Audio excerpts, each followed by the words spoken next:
The massive space station called Harmony's Edge floated in the darkness between stars. It was bigger than most moons, and home to the most important beings in the galaxy. Today, they had gathered for an emergency meeting that would change everything. Ambassador Zethkari stood in the center of the great council chamber. Her body was made of living crystal that caught the light and threw rainbows across the curved walls. She had lived for over 3,000 years and had seen many worlds. But today, she felt worried in a way she had never felt before. "Fellow council members," she began, her voice ringing like distant bells. "We face a crisis unlike any in our recorded history." The chamber held representatives from across the known galaxy. There was High Arbiter Velnara from the Ethereal Collective, a being of pure energy wrapped in robes of starlight. The Silathi delegate Thys sat nearby, looking like a graceful tree with bark that changed colors with her emotions. Dozens of other species filled the curved rows of seats, all watching Zethkari with growing concern. Above them all, a massive holographic display showed a small blue and green planet orbiting a yellow star. The planet looked peaceful and beautiful, but Zethkari knew better. "This world is called Terra 3 by our survey teams," she continued. "Its inhabitants call it Earth. For the past 3 cycles, we have watched them with growing alarm." The hologram changed to show scenes from Earth's recent history. Explosions lit up the darkness as weapons of terrible power destroyed cities. Clouds of poison gas rolled across battlefields where millions died. The oceans turned dark with pollution, while forests burned and species died out forever. "These creatures call themselves humans," Zethkari explained. "They have developed nuclear weapons capable of destroying their entire world. They wage wars with chemical and biological weapons. They poison their own air and water. At their current rate of destruction, their planet will be uninhabitable within 2 of their centuries."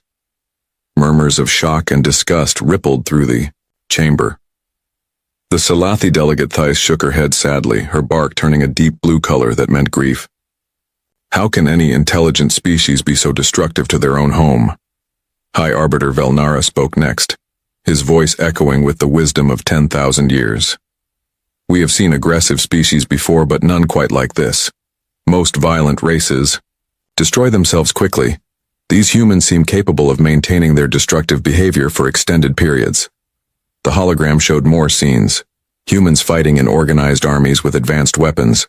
Cities burning while aircraft dropped bombs from above. Massive explosions that turned entire areas into radioactive wasteland. But there were also scenes of humans working together, building great structures and exploring their world with curiosity. "They are not simply mindless destroyers," Zethkari admitted. "Our analysts have identified significant intelligence and creativity. They have art, music, literature, and science. Some of their technological achievements are impressive for such a young species, but their tendency toward violence appears to be stronger than their capacity for peace." Another council member stood up. This was Commander Herextal from the Warrior Worlds, a species that had given up fighting centuries ago after joining the Confederation. His scarred face showed the marks of ancient battles. "What threat do they pose to the galaxy? They cannot even leave their own star system effectively." Zethkari touched a control, and the hologram changed again. Now it showed projections and mathematical models. "Our scientists believe they will develop faster than light travel within 50 to 100 of their years. When they do, they will bring their violent nature to the stars. A species this aggressive, with their rapid technological development, could destabilize entire sectors." The chamber fell silent as the implications sank in.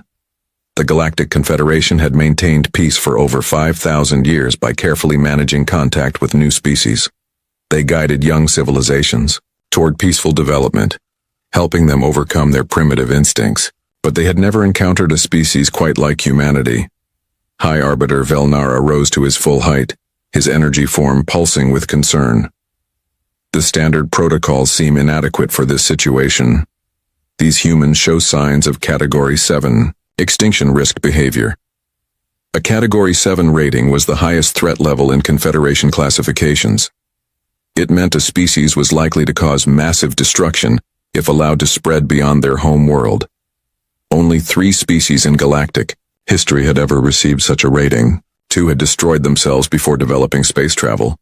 The 3rd had been contained through permanent quarantine.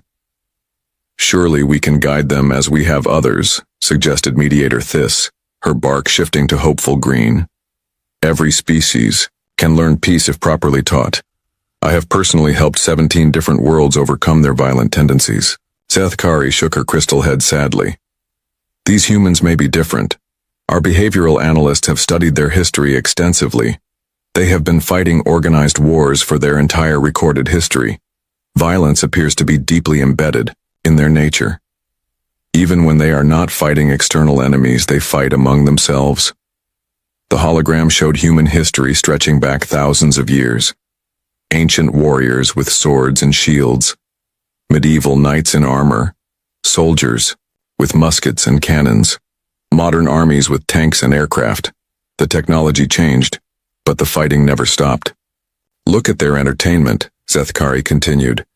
They create stories about war and conflict for pleasure. Their sports often simulate combat. Their children play games about fighting. Violence is not just something they do, it is something they enjoy. High Arbiter Velnara studied the data carefully. As the oldest member of the Council, he had seen the rise and fall of many civilizations. What do our deep analysts recommend? Standard containment protocols, Zethkari replied. Establish a quantum barrier around their star system. Prevent them from developing faster-than-light travel. Monitor them from a distance until they either achieve peace or destroy themselves. The suggestion caused an uproar in the chamber. Several council members stood to object. The Salathi delegate Thys spoke first, her bark now bright orange with distress. We cannot simply abandon an entire species. It goes against everything the Confederation stands for. The risk is too great, argued Commander Herextal. If they break containment, they could threaten dozens of peaceful worlds. Sometimes the needs of the many outweigh the needs of the few. Mediator Thys, who had remained quiet until now, finally spoke. She was known throughout the galaxy as the most skilled diplomat alive, having prevented more wars than anyone could count. Her empathic abilities allowed her to understand and calm the most aggressive minds. I propose an alternative, she said, her melodic voice carrying clearly through the chamber. Allow me to attempt direct contact. If anyone can reach these humans and guide them toward peace, it would be the 3 of us working together. She gestured to herself, Zethkari, and Thys. The chamber buzzed with conversation as council members discussed this proposal. Direct contact with a pre-space flight species was rare and required unanimous approval from the High Council. It was usually only attempted when a species showed clear signs they were ready for galactic citizenship. High Arbiter Velnara raised his hand for silence. You would risk exposing the Confederation to a potentially hostile species. If they prove truly unredeemable, knowledge of our existence could accelerate their drive to develop military technologies. But if we succeed, Thys argued, we save an entire species and potentially gain valuable new members for the Confederation. Their creativity and technological innovation could benefit the galaxy if properly directed. Zethkari considered this carefully. As an ambassador, she had successfully negotiated the end of the Vorthon-Kaleth War, a conflict that had raged for 2 centuries. If anyone could reach the humans, it would be their combined diplomatic skills. What would you propose? She asked. Thys smiled, an expression that looked strange on her tree-like features. We approach them openly but carefully. We present ourselves as peaceful representatives of galactic civilization. We offer them a choice. Join us and learn the ways of peace, or remain isolated on their world until they mature enough to join us safely. An ultimatum disguised as an invitation, mused High Arbiter Velnara. Interesting. It gives them agency, while protecting the galaxy. Zethkari nodded slowly. We could offer them advanced technology in exchange for abandoning their violent ways. Medical knowledge to cure their diseases. Clean energy to heal their damaged environment. The promise of the stars if they prove worthy. And if they refuse, asked Commander Rextal. Then we implement standard containment protocols, This replied firmly. But at least we will have tried, and they will understand why they remain isolated. The debate continued for hours. Some council members worried about the risk of contact with such an aggressive species. Others felt that abandoning any species without attempting to help them violated the Confederation's core principles. Finally, High Arbiter Velnara called for a vote. All those in favor of attempting diplomatic contact with the humans of Terra 3? Lights appeared above each council member's seat as they cast their votes. Green for yes, red for no, yellow for abstention. Slowly, the chamber filled with mostly green lights. When the counting was done, the result was clear. Motion carries, Velnara announced. Direct contact is authorized. Ambassador Zethkari, Mediator Theiss and Harmony Speaker Nalthis will comprise the contact team. Zethkari felt a mix of excitement and apprehension. This would be the most important diplomatic mission of her long life. The fate of an entire species, and possibly the safety of the galaxy, would depend on their success. When do we depart? Asked Theiss. Immediately, High Arbiter Velnara replied. Our scientists estimate the humans are close to several technological breakthroughs that could accelerate their development. We must reach them before they advance too far to be guided safely. As the council session ended, Zethkari remained behind to study the data about humanity one more time. The holographic images showed scenes of both great beauty and terrible destruction. Humans creating magnificent art and music, then turning around to wage war with scientific precision. Children playing happily in parks while soldiers fought and died on distant battlefields. What kind of species were these humans really? Were they irredeemably violent, or simply young and misguided? Could the combined wisdom of the galaxy's greatest diplomats reach them, or would they reject any attempt at guidance? Zethkari knew that in a few days she would have her answers. The ship Peaceful Convergence was already being prepared for the journey to Earth. Advanced diplomatic protocols were being loaded into its computers. Translation algorithms capable of understanding any language were being calibrated. Soon she would stand before the leaders of humanity and offer them the greatest choice in their species' history. She could only hope they would be wise enough to choose correctly, for their sake, and for the sake of every peaceful world in the galaxy. The Crystal Ambassador turned away from the holographic display and walked toward the docking bay where her ship waited. Behind her, the image of Earth continued to rotate slowly, a beautiful blue marble that might soon become either the galaxy's newest member or its most dangerous enemy. Only time would tell which it would be. The ship Peaceful Convergence slipped quietly into Earth's solar system like a needle through silk. It was beautiful, in the way that only truly advanced technology could be. A kilometer-long vessel that seemed to be made of liquid silver and light. Its hull reflected the distant sun in patterns that shifted and flowed like water. Inside the ship, Ambassador Zethkari stood before a massive viewing screen that showed the blue-green world growing larger ahead of them. Beside her, Mediator Theiss swayed gently, her bark-like skin shifting through various shades of green as she processed the emotional resonance coming from the planet below. So much conflict, Theiss whispered, her voice carrying the musical quality of wind through leaves. I can feel it even from here. Fear, anger, hope, despair, all mixed together in ways I have never experienced. The third member of their team approached from the navigation station.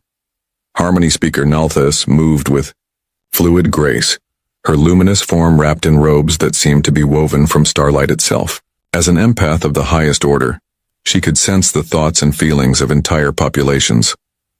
Their emotions are intense, Nalthis said, her voice like distant music.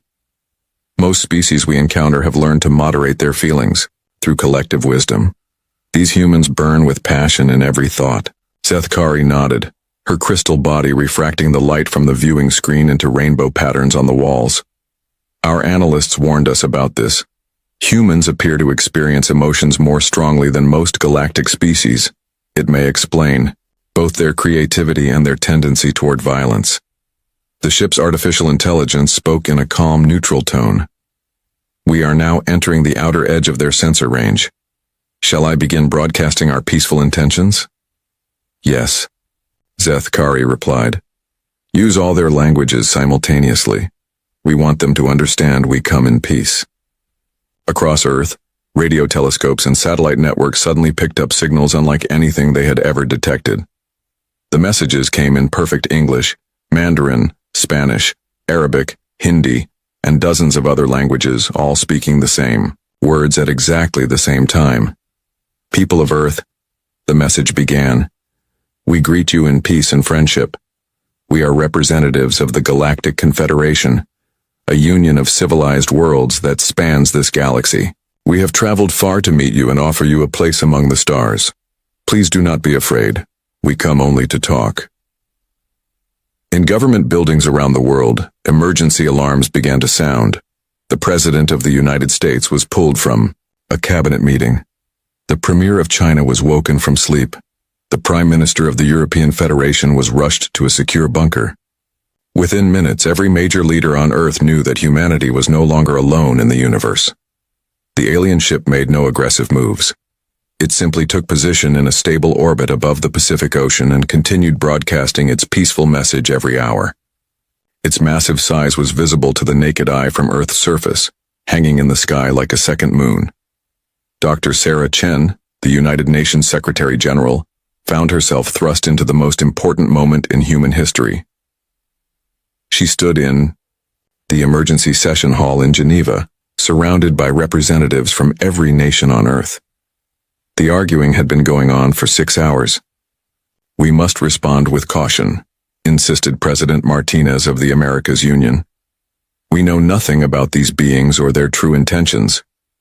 But they're offering us contact with galactic civilization, countered Prime Minister Singh of the Indian Federation. This could solve every problem we face: energy, climate change, disease. We cannot let fear drive our decision. Chancellor Hoffmann of the Germanic states shook her head grimly.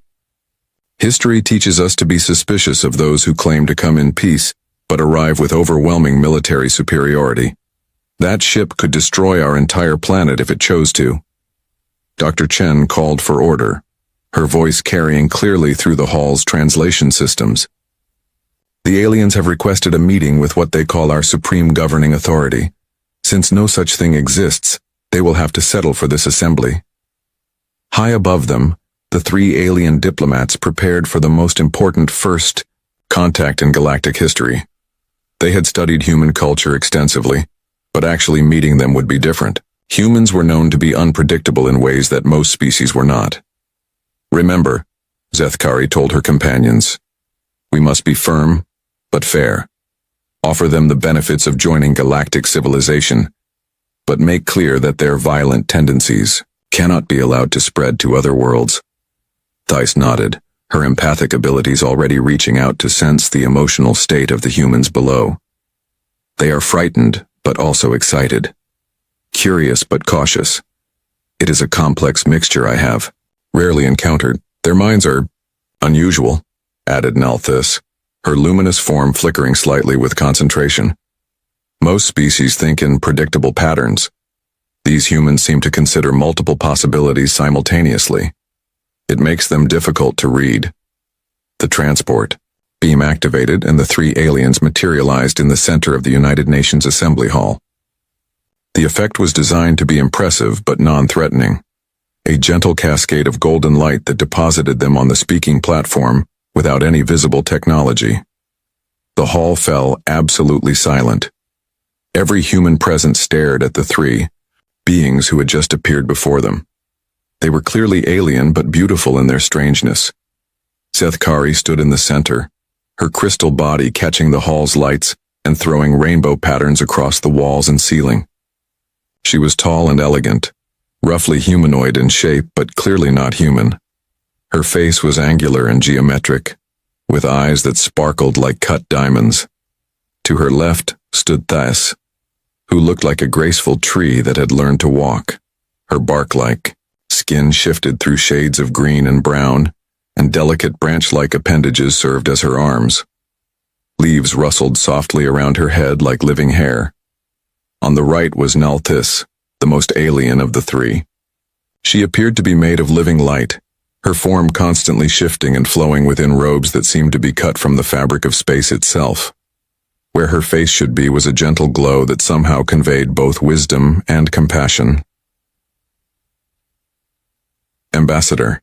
Zethkari stepped forward and spoke, her voice carrying clearly to every corner of the hall without any visible amplification. When she spoke, her words came out in perfect English, though the humans somehow understood that she was simultaneously speaking every language on Earth. Leaders of humanity, she began, her tone formal but not unfriendly. We greet you in the name of the Galactic Confederation. We are Ambassador Zethkari of the Crystalline Hegemony, Mediator Thais of the Silathi Collective, and Harmony Speaker Nalthis of the Ethereal Assembly. Dr. Chen stood slowly, her diplomatic training taking over despite the surreal situation. Welcome to Earth. I am Dr. Sarah Chen, Secretary General of the United Nations. We greet you in the name of all humanity. Zethkari inclined her head in what might have been a bow. We have observed your world for some time, Dr. Chen. Your species shows great potential, but also great cause for concern. The Crystal Ambassador gestured, and a holographic display appeared in the air above the assembly. It showed scenes from Earth, but not the peaceful, beautiful images that humans might have chosen to represent themselves. Instead, it showed wars, pollution, weapons, testing, and environmental destruction. In the 3 years we have studied you, we have witnessed behavior that troubles the galactic community, Zethkari continued. You possess nuclear weapons capable of destroying your entire planet. You wage chemical and biological warfare. You poison your own environment and drive other species to extinction. Murmurs of discomfort rippled through the assembly. Some representatives looked ashamed, others defensive. President Martinez stood up, his face set in hard lines. We are not perfect, he said firmly, but we are learning. Humanity has also created great art, made scientific discoveries, and shown tremendous capacity for compassion and cooperation. This swayed forward, her bark shifting to a warmer green. This is true, she said, her voice like wind chimes in a gentle breeze. We have observed your capacity for both creation and destruction. It is precisely this potential that brings us here today. Nalthis spoke for the first time, her voice seeming to come from everywhere and nowhere at once. The Galactic Confederation has maintained peace for over 5,000 of your years. We have guided hundreds of species from primitive violence to civilized cooperation. We offer you the same opportunity. Dr. Chen felt the weight of history pressing down on her shoulders. What exactly are you offering? Zethkari's diamond-like eyes seemed to sparkle with possibilities. Membership in galactic civilization, access to technologies that could solve your energy crisis, heal your damaged environment, and cure your diseases. The chance to walk among the stars and meet thousands of other intelligent species. The hall erupted in excited conversation. The possibilities were staggering. Clean, unlimited energy, the ability to travel to other worlds, contact with alien civilizations beyond imagination. It seemed like humanity's every dream was being offered to them on a silver platter. But President Martinez was not easily impressed. And what would you require in return? The question hung in the air like a sword waiting to fall. Zethkari's expression became more serious, her rainbow patterns dimming slightly. Humanity would need to demonstrate its commitment to peace, she said carefully. Your military technologies would need to be regulated to prevent threats to other worlds. Aggressive national behaviors would need to be moderated. Your expansion beyond this world would be monitored and guided to ensure compatibility with galactic civilization. The excitement in the hall began to cool as the implications became clear. Chancellor Hoffman stood up, her voice sharp with suspicion. You're talking about placing humanity under some form of galactic supervision? Guidance, corrected this, her bark shifting to defensive orange. Every species requires time to adapt to galactic norms. We would help you overcome your primitive instincts and develop more civilized approaches to conflict resolution. Primitive instincts? The words came from an unexpected source, Dr. Yuki Tanaka, the representative from the Japanese Federation. She was known as one of the most peaceful and diplomatic people in the assembly. Who gave you the right to judge our entire species? Nalthis extended her empathic senses, trying to calm the growing tension in the room. But instead of the fear and gratitude she expected to find, she encountered something that made her luminous form flicker with alarm. The humans were not afraid of the aliens' superior technology. They were not desperate for galactic guidance. Instead, she sensed a cold, calculating intelligence and something else. Something that felt almost like, "You seem surprised by our questions," observed Dr. Chen, watching the aliens' reactions carefully. "Did you expect us to simply accept your offer without discussion?" Zethkari straightened, her crystal body ringing faintly like a bell. Most species are eager to join galactic civilization when offered the opportunity. The benefits are obvious, and the alternative is continued isolation and eventual self-destruction. "The alternative," repeated President Martinez slowly. "Meaning if we refuse your guidance, you'll leave us alone?" The three aliens exchanged glances that somehow conveyed volumes of communication without words. Finally, Zethkari spoke again, and this time her tone was noticeably cooler.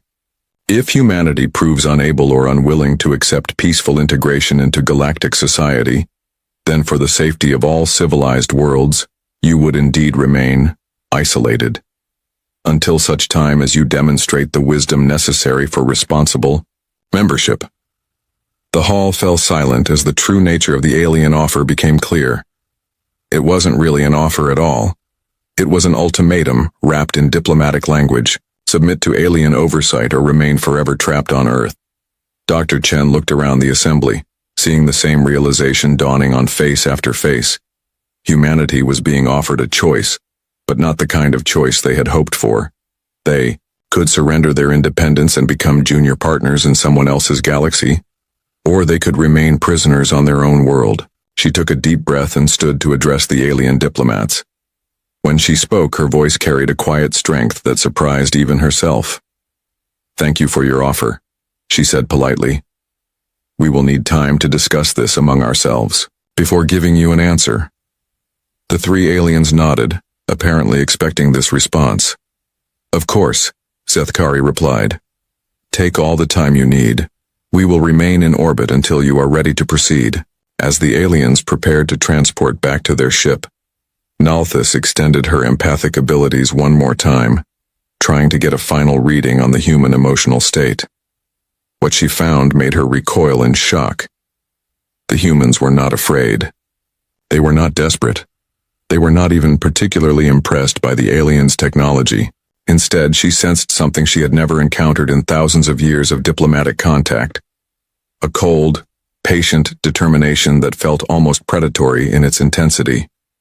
For the first time in her long life, Harmony speaker Nalthis wondered if perhaps they had made a terrible mistake in coming to Earth. The emergency session of the United Nations continued long into the night. Representatives from every nation on Earth argued, debated, and discussed the alien offer in dozens of languages. Coffee and energy drinks flowed like water as humanity's leaders grappled with the most important decision in their species' history. Dr. Sarah Chen stood at the center of it all, feeling the weight of billions of human lives pressing down on her shoulders. Around her, the debate raged on with passionate intensity. "We have to accept," insisted Prime Minister Singh, his voice hoarse from hours of arguing. "They're offering us solutions to every problem we face.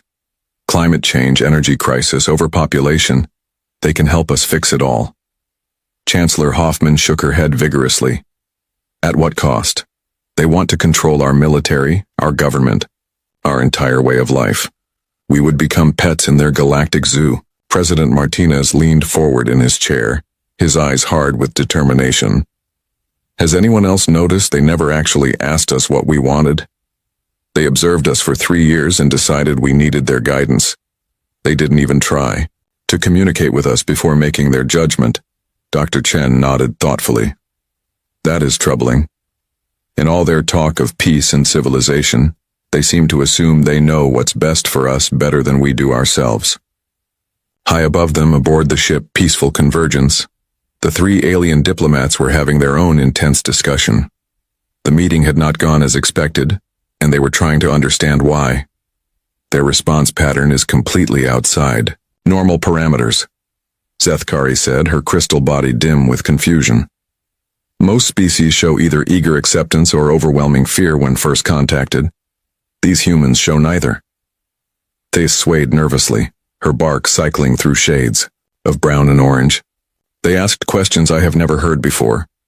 About our right to judge them, about alternatives to our offer. Most species are simply grateful for the opportunity to join galactic civilization. Naltis remained silent, her luminous form flickering with uncertainty. She was still processing what she had sensed from the human minds below. There had been something there, hiding beneath their diplomatic politeness that felt dangerous in a way she couldn't explain. Perhaps we underestimated their pride, Zethkari mused. Young species often have inflated opinions of their own capabilities. Once they understand the true scope of galactic civilization, they usually become more reasonable. But even as she said it, the Crystal Ambassador felt a nagging doubt. The humans hadn't seemed proud or arrogant. They had seemed calculating, as if they were evaluating the aliens rather than being overwhelmed by them. Back on Earth, the debate was taking an unexpected turn. Dr. Yuki Tanaka, the Japanese representative who had questioned the aliens' right to judge humanity, stood to address the assembly. "Has anyone considered," she said quietly, "that these aliens might not be as advanced as they claim?" The hall fell silent. It was a startling suggestion that nobody had dared voice before. "Think about it," Dr. Tanaka continued. "They observed us for 3 years and completely misunderstood our nature. They expected us to be grateful for their condescending offer. They seem genuinely surprised that we have questions. Is this really the behavior of a supremely advanced civilization?" President Martinez nodded slowly. "And their technology, while impressive, isn't as far beyond ours as they want us to believe. Faster than light travel, yes, matter transportation, certainly. But nothing that violates the fundamental laws of physics. Nothing that suggests they're thousands of years ahead of us." Dr. Chen felt a chill run down her spine as she began to see where this line of thinking was leading. "What are you suggesting?" "I'm suggesting," Dr. Tanaka said carefully, "that maybe we shouldn't be so quick to assume they're our superiors. Maybe they're just older, not necessarily wiser." The implications hung in the air like a thundercloud. If the aliens weren't the godlike beings they pretended to be, then their ultimatum became something very different. It became a threat from equals who thought they were dealing with primitives. Dr. Chen's secure phone buzzed with an urgent message. She read it quickly, her eyes widening with each word. Then she stood and addressed the assembly. "I've just received word from our military and scientific advisors," she announced.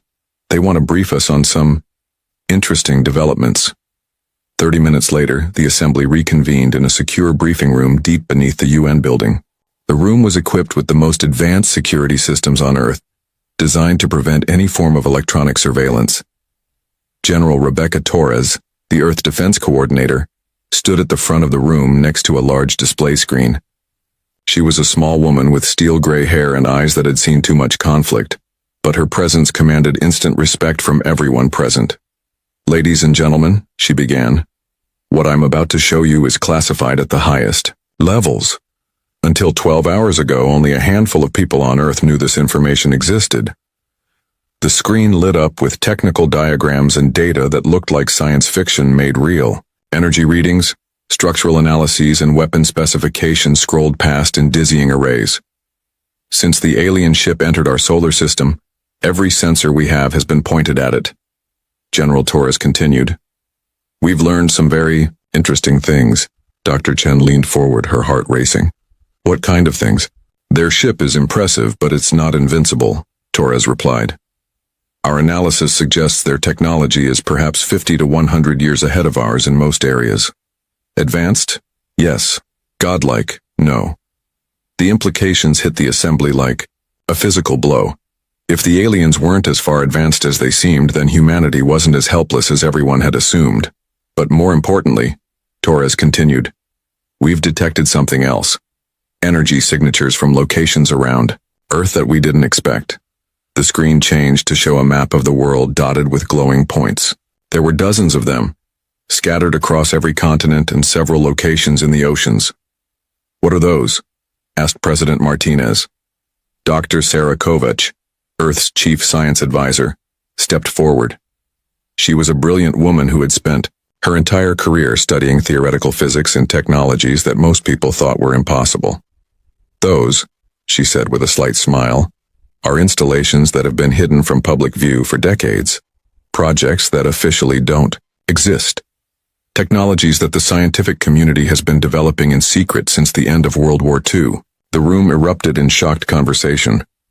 Secret technology? Hidden installations? It sounded like conspiracy theories come to life. Dr. Kovac raised her hand for silence.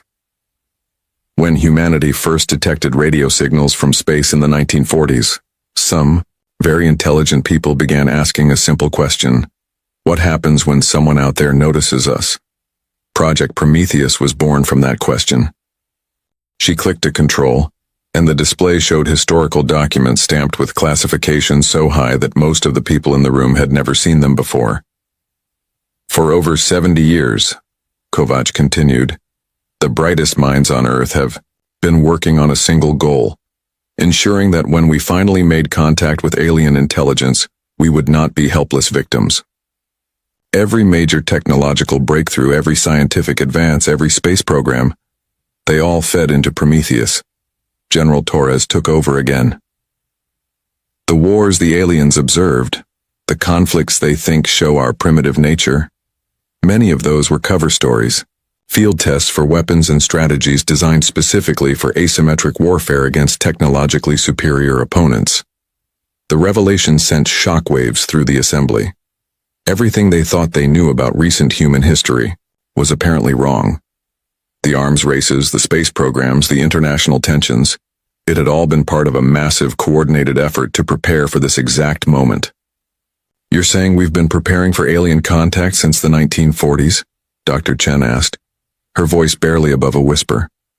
I'm saying, Dr. Kovac replied, that when those aliens scanned our planet, they saw what we wanted them to see.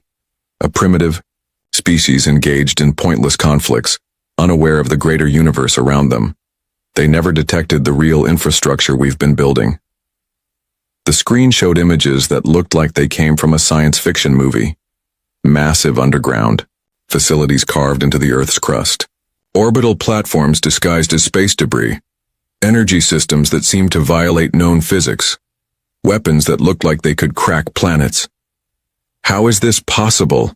Stammered Chancellor Hoffman. How could something this large be kept secret? General Torres smiled grimly. Because the people working on it thought they were working on separate, unrelated projects. A physicist developing new energy systems thought she was working on clean power. An engineer designing advanced materials thought he was building better spacecraft. A weapons specialist creating new defensive systems thought she was preparing for conventional warfare. Only a few dozen people ever knew the full scope of Prometheus, added Dr. Kovac. Until today. The alien arrival triggered protocols that have been dormant for decades. Suddenly, all these separate projects are revealing themselves as parts of a larger whole. President Martinez stared at the displays in amazement. Are you telling me that we're not as helpless as we thought? I'm telling you, General Torres replied, that those aliens made a very dangerous mistake. They assumed we were primitive because our technology appeared primitive. They never considered that we might be intentionally hiding our true capabilities. Dr. Chen felt the world shifting around her as she absorbed these revelations. Humanity had been preparing for this moment for longer than she had been alive. The aliens thought they were dealing with naive children, but instead they had walked into a carefully prepared trap. What are our real capabilities? She asked. Dr. Kovac's smile was cold and calculating. Let's just say that when those aliens decided to threaten us with isolation, they made the same mistake that human enemies have been making for centuries. They underestimated what humans are capable of when they feel cornered. The assembly sat in stunned silence as the full implications became clear. The aliens had come to Earth expecting to find a primitive species ready for guidance. Instead, they had discovered a predator that had been patiently preparing for their arrival. High above them, aboard the peaceful Convergence, Harmony speaker Nalthais suddenly gasped in alarm. Her empathic abilities had just detected something impossible. A massive surge of purposeful, coordinated thought from across the planet below. Something is happening, she told her companions urgently. The human emotional pattern just changed completely. Where there was confusion and fear, now there is focus, unity, determination. Zethkari moved to the sensor station, her crystal body reflecting the warning lights that had suddenly begun flashing across the ship's displays. I'm detecting energy signatures from across their planet, massive ones. How is this possible? Thais swayed with agitation, her bark shifting to deep red. These readings, they suggest technology almost as advanced as our own. But that's impossible. We observed them for 3 years. They're primitive. On the screens around them, new contacts began appearing throughout Earth's solar system. Objects that had been hiding in the asteroid belt, disguised as space debris, suddenly powered up and revealed themselves as artificial constructs of enormous size and obvious military purpose. They were hiding, Zethkari whispered in disbelief. The entire time we were observing them, they were hiding their true capabilities. The 3 alien diplomats stared at the displays in growing horror as they realized what they had done. They hadn't discovered a primitive species in need of guidance. They had awakened something that had been patiently waiting for them. And now it was too late to take back their ultimatum. Below them, in the secure briefing room beneath the United Nations building, Dr. Sarah Chen stood to address the assembly, one final time. The aliens offered us a choice, she said, her voice steady and calm. Submit to their guidance, or remain isolated on Earth. I think it's time we showed them that they overlooked a third option. The vote was unanimous. Admiral Rebecca Torres stood in the command center of Installation Omega, a facility that officially did not exist. Located 3 miles beneath the Mariana Trench, it was one of the most advanced military installations in human history. Round her dozens of technicians worked at stations that hummed with technology decades ahead of anything the public had ever seen. The main display showed the alien ship hanging in orbit above Earth, still broadcasting its messages of peaceful intention. But now, humanity was looking back with eyes the aliens never knew existed. Status report, Torres commanded, her voice carrying the authority of someone who had spent 30 years preparing for this exact moment. Commander Sarah Mitchell, Torres's second-in-command, consulted her displays. All Prometheus installations are now online and reporting ready status. Orbital platforms have dropped their camouflage and are moving into position. Deep space sensors show no additional alien contacts. Within 50 light-years, Torres nodded grimly. Good. It appears our visitors came alone, which suggests they're either very confident or very naive. Given what we've learned about them, I'm leaning toward naive. High above them, the 3 alien diplomats were experiencing the first real fear they had felt in centuries. Their ship sensors were detecting impossible things, energy signatures that suggested technology rivaling their own, hidden installations that somehow escaped detection for 3 years of careful observation, and worst of all, weapon systems that seemed to be analyzing their ship's defenses in real time. How is this possible? Zethkari demanded, her crystal body flickering with stress patterns. Our sensors are the most advanced in the galaxy. We would have detected any significant technology during our survey. Thais swayed nervously, her bark cycling through colors that indicated deep confusion and growing alarm. Unless they were intentionally hiding it from us. But that would require a level of sophistication we never credited them with. Nalthais reached out with her empathic abilities, trying to understand what the humans were feeling. What she found made her luminous form dim with shock. They're not afraid, she whispered. They're not confused or overwhelmed. They're excited, eager, as if they've been waiting for this moment their entire lives. The ship's communication system activated without their command. causing all three aliens to spin toward the main display in alarm. A human face appeared on the screen, an older woman with steel gray hair and eyes that seemed to look directly through them. "Good evening," Admiral Torres said politely. "I am Admiral Rebecca Torres, Earth Defense Coordinator. I believe we need to have a conversation." Zethkari stepped forward, trying to maintain her diplomatic composure despite the growing alarm she felt. "Admiral Torres, I am Ambassador Zethkari. We are still waiting for your government's response to our offer of membership in the Galactic Confederation." Torres smiled, and there was something in that expression that made all three aliens take an involuntary step backward. "Oh, we've made our decision. But first, I think there are some things you should know about humanity that you missed during your 3-year observation period." The display split to show images from around Earth. But these weren't the scenes of conflict and environmental destruction the aliens had observed before. Instead, they showed massive technological installations emerging from hidden locations around the globe. In the Sahara Desert, a structure the size of a small city rose from beneath the sand. Its gleaming metal surface was covered with arrays and transmitters that hummed with barely contained energy. Similar installations emerged from the Amazon rainforest, the Siberian tundra, and the Antarctic ice sheet.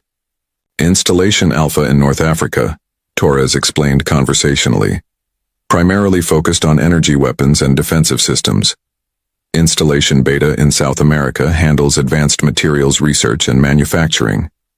Installation Gamma in Siberia develops faster-than-light communication systems, and Installation Delta in Antarctica, well, that's where we keep our more exotic weapons. The aliens watched in growing horror as the true scope of human preparation revealed itself. These weren't recent constructions. The age of the metal, the integration with local geology, everything suggested these facilities had been built over decades. "This is impossible," Thais stammered, her bark now completely red with alarm. "Our deep scans would have detected any large-scale construction projects." "Would they?" Torres asked pleasantly. "Tell me, Ambassador, how thoroughly did you scan the Earth's core?"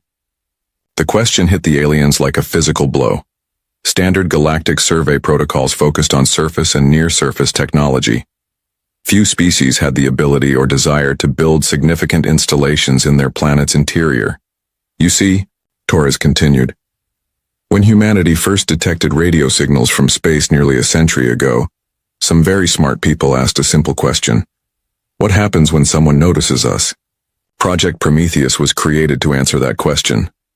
The display showed historical footage, grainy black and white images of scientists working in underground laboratories, engineers building massive machines in caverns carved from solid rock, military personnel testing weapons that seemed to violate known physics. For 80 years, the brightest minds on Earth have been working toward a single goal, ensuring that when we finally made contact with alien intelligence, we would meet them as equals, not as supplicants begging for guidance. Zethkari felt her crystal structure resonating with stress harmonics she hadn't experienced since her youth.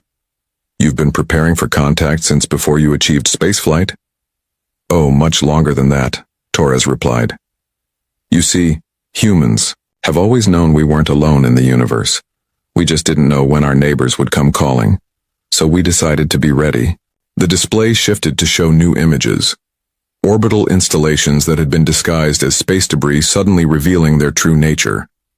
What the aliens had dismissed as primitive satellites and defunct spacecraft were actually sophisticated weapons platforms and sensor arrays. "Platform Hermes handles orbital defense," Torres explained. "Platform Apollo manages deep space surveillance. Platform Artemis coordinates our missile defense network. And Platform Ares, well, that's our big stick."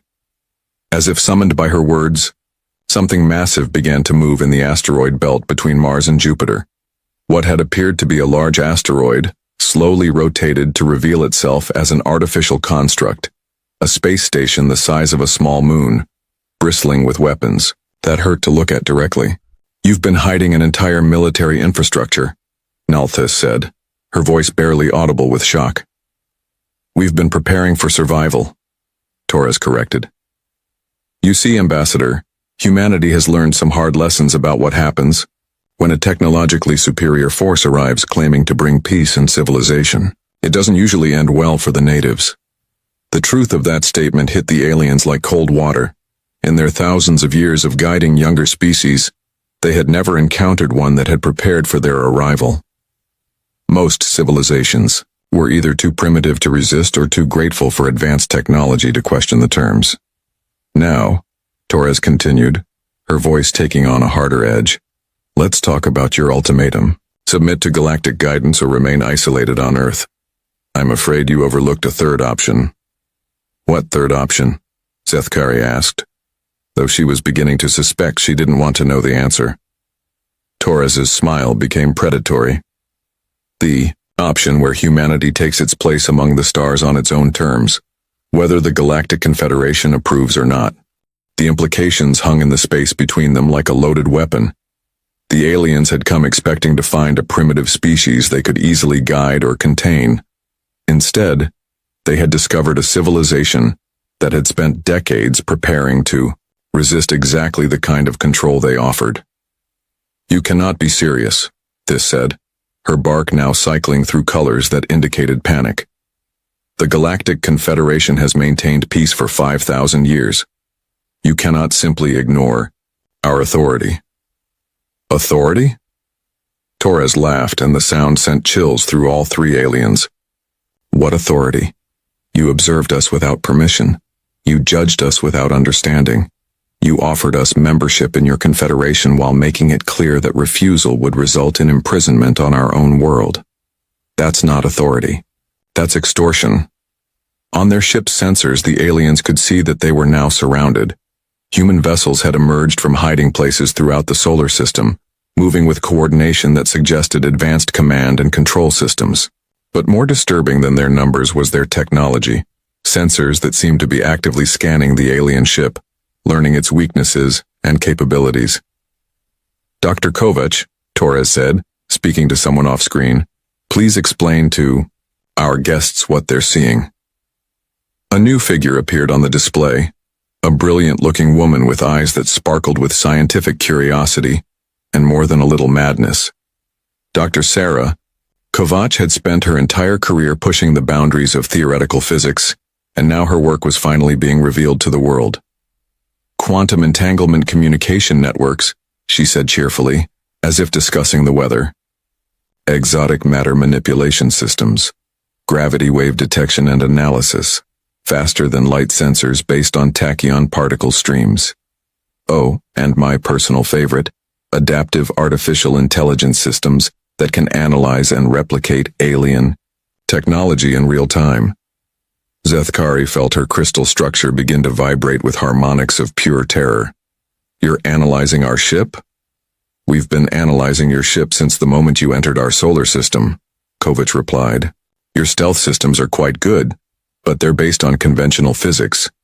We've been working with unconventional physics for decades. The alien ship's defense systems suddenly activated without command, responding to scanning beams that shouldn't have been able to penetrate their shields. Warning lights flashed across every console as their most advanced protective measures were systematically probed and cataloged. Stop this immediately, this demanded, her empathic abilities reaching out to try to calm the human minds she could sense. But instead of the chaotic emotion she expected, she encountered something that made her recoil in horror.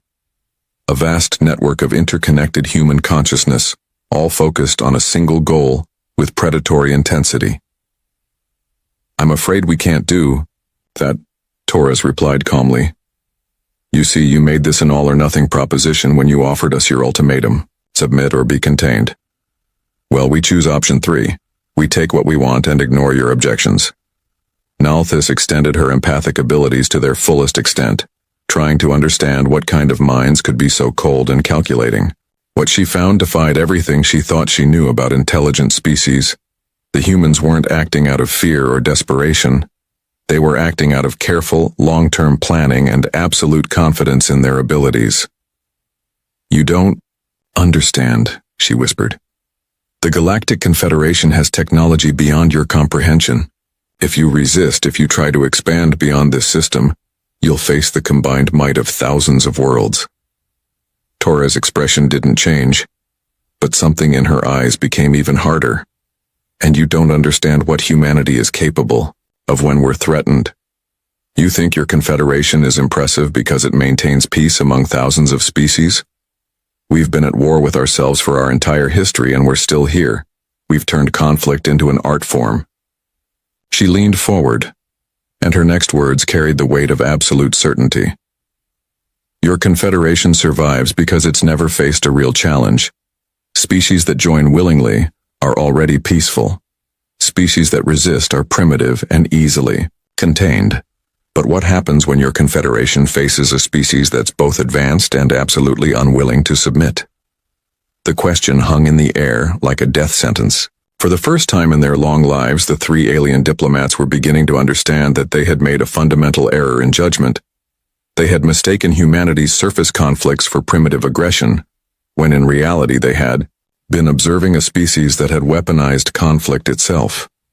You're making a terrible mistake, Zethkari said desperately. The Confederation will not allow a rogue species to threaten galactic peace. Tora stood up, her figure filling the display screen. Behind her, technicians worked at stations that hummed with barely contained power. Then they'll have to stop us, she said simply. And I very much doubt they can. The transmission ended, leaving the three aliens alone with their growing terror and the inescapable realization that they had awakened something that should have been left sleeping. Outside their ship, human vessels continued to multiply, each one representing technology that shouldn't exist and capabilities that defied galactic understanding. For the first time in galactic history, the Confederation's envoys had encountered a species that looked at their ultimatum and laughed. The galaxy would never be the same. High Arbiter Velnara materialized on the bridge of the massive dreadnought Eternal Harmony, with fury radiating from his energy form like heat from a star. Around him, the command crew of various alien species worked frantically at their stations, trying to make sense of the impossible readings coming from the primitive world they had come to contain. Report, he commanded, his voice echoing with the power of 10,000 years of authority. Fleet Commander Zendar, a heavily armored being from the Hegemony Warworlds, stepped forward with obvious reluctance. High Arbiter, the situation has deteriorated beyond our expectations. The main display showed the Sol system in tactical overview.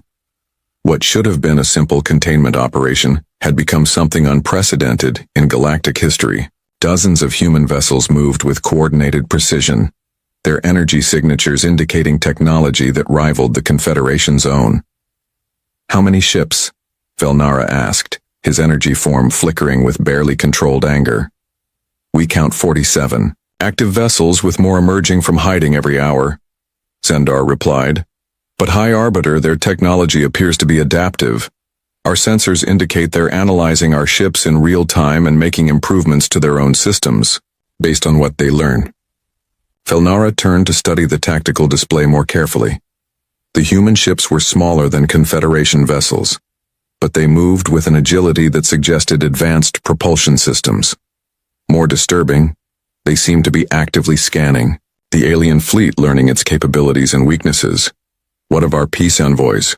Ambassador Zethkari reports that first contact protocols have failed completely, Zendar said grimly. The humans rejected our guidance offer and have begun demonstrating military capabilities we never detected during the survey period. Onio, the bridge of the peaceful convergence, the three alien diplomats huddled around their sensors in growing despair.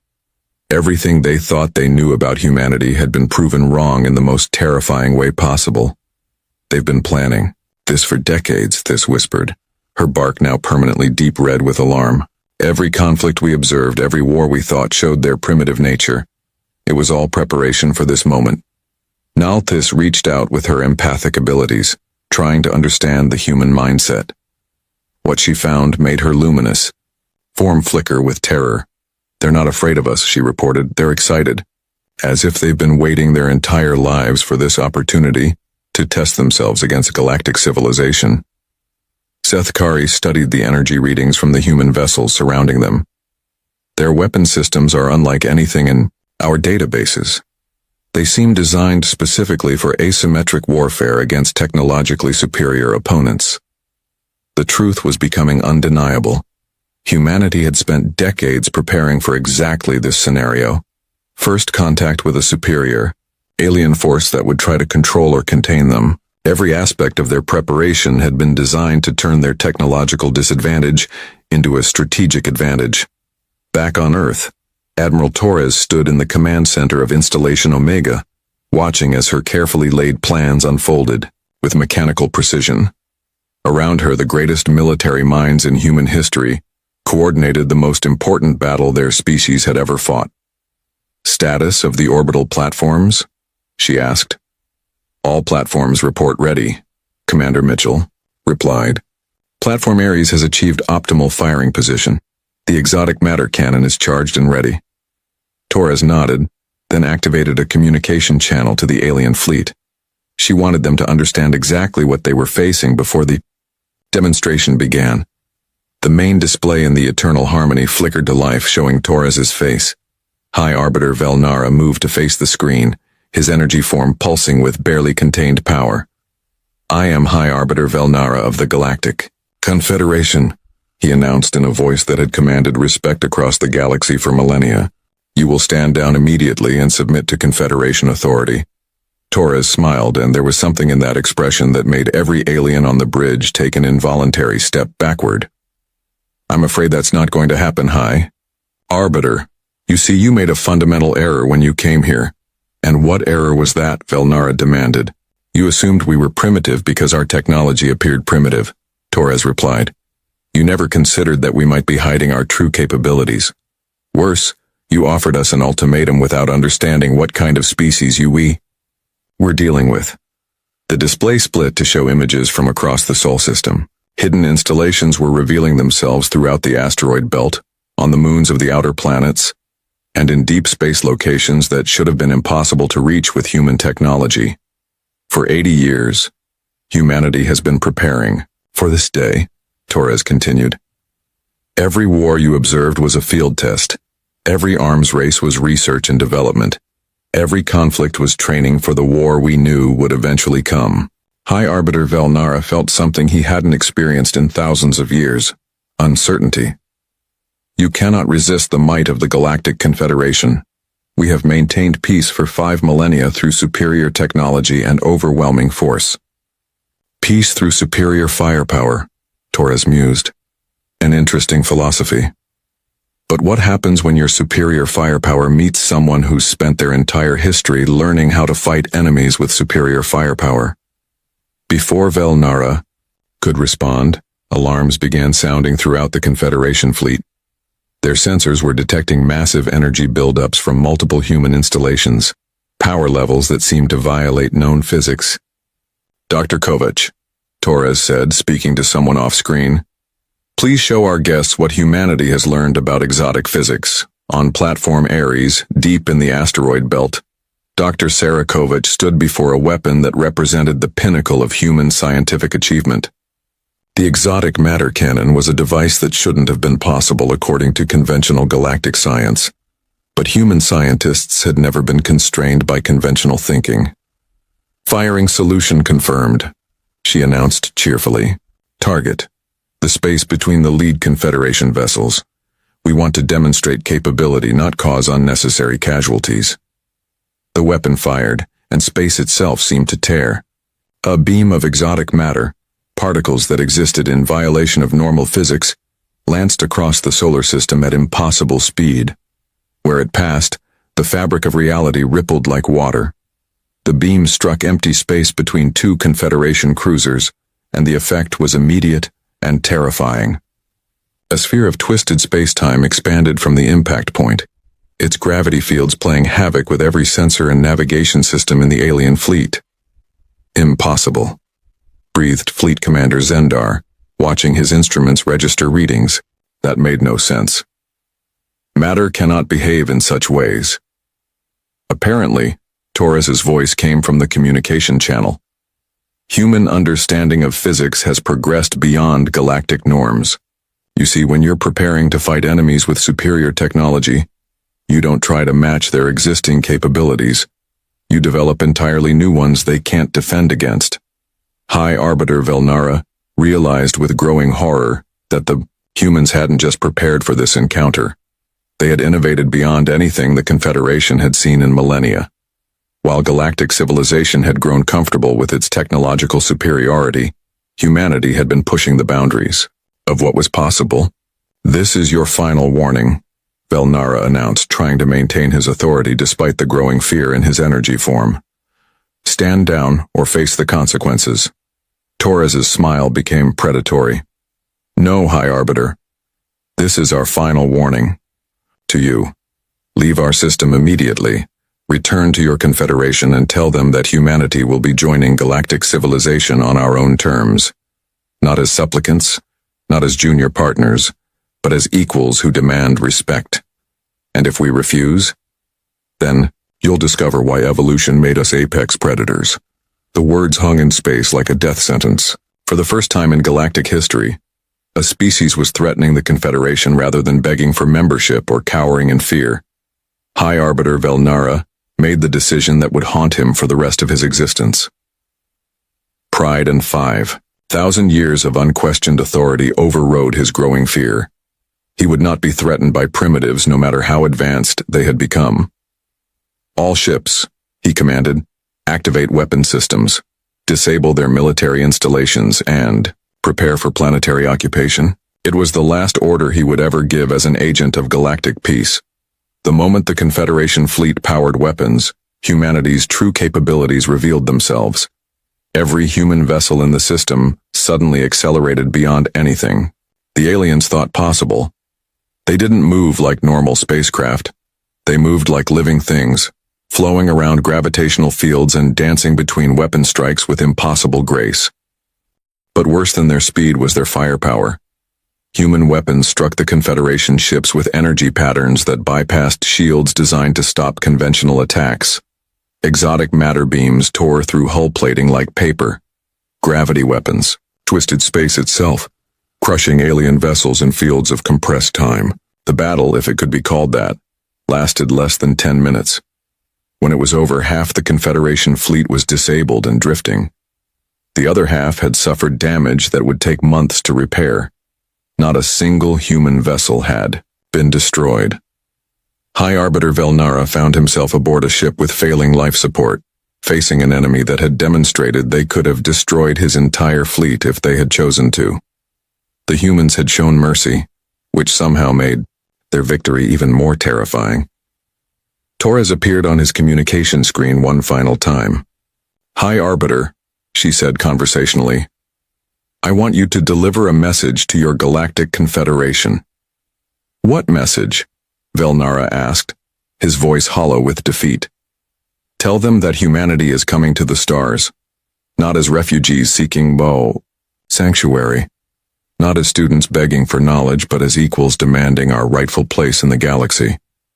Tell them that if they ever again mistake our restraint for weakness, they will discover exactly what 8 billion apex predators are, capable of when properly motivated." She paused, letting the implications sink in.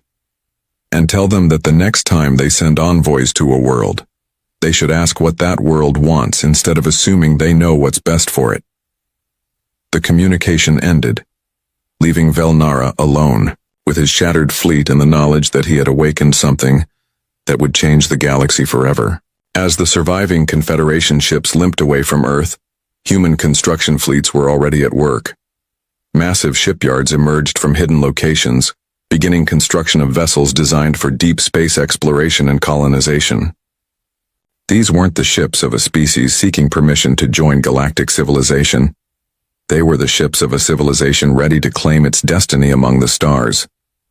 Ambassador Zethkari, aboard the damaged Peaceful Convergence, watched Earth shrink in the distance with growing dread. The crystal being had lived for thousands of years and seen the rise of dozens of civilizations, but she had never encountered anything like humanity. They had been sent to offer guidance to a primitive species. Instead, they had discovered a civilization that had turned its apparent primitiveness into the ultimate weapon, the element of surprise. Every assumption the Confederation had made about humanity had been wrong. And those wrong assumptions had led them into a trap decades in the making. "What have we done?" Thais whispered, her bark now permanently scarred with stress patterns that would never fade. "We've announced humanity's existence to the galaxy," Zethkari replied grimly, "and we've shown them that we are not the apex civilization we believed ourselves to be." Nalthis reached out with her empathic abilities one last time, sensing the emotional state of the humans they were leaving behind. What she found made her luminous form dim with terror. The humans weren't celebrating their victory.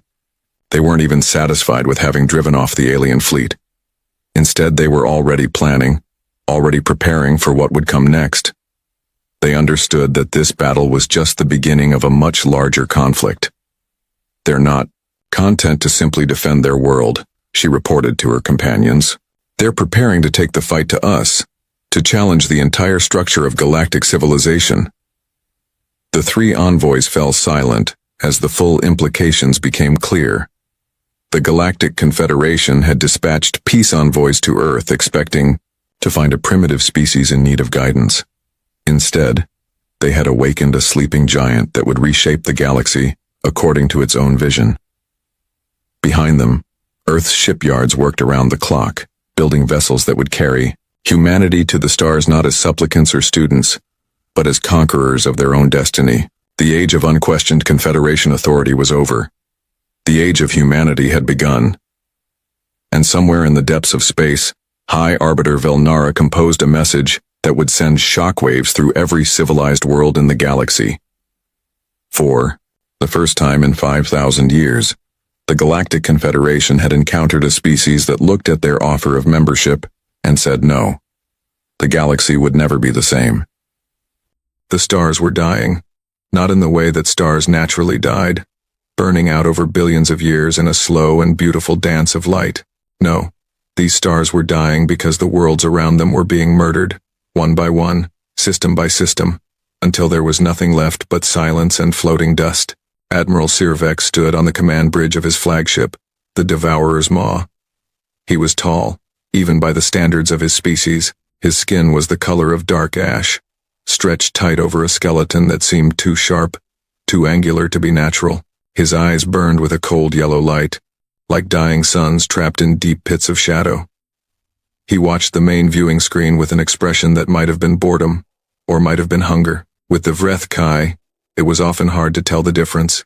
On the screen, a planet burned. It was a beautiful world, or it had been. Blue oceans, green continents, white clouds swirling in delicate patterns across the atmosphere.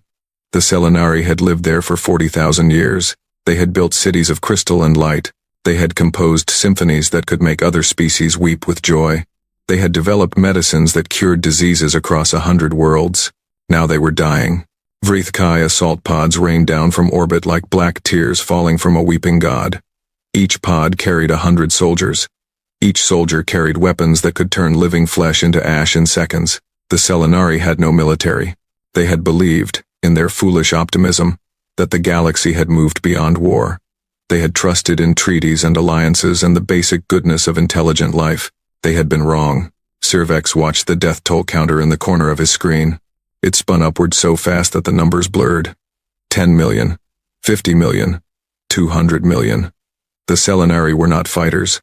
They ran, they hid, they begged for mercy, but there was no mercy in the Vrethkai. There had never been mercy in the Vrethkai.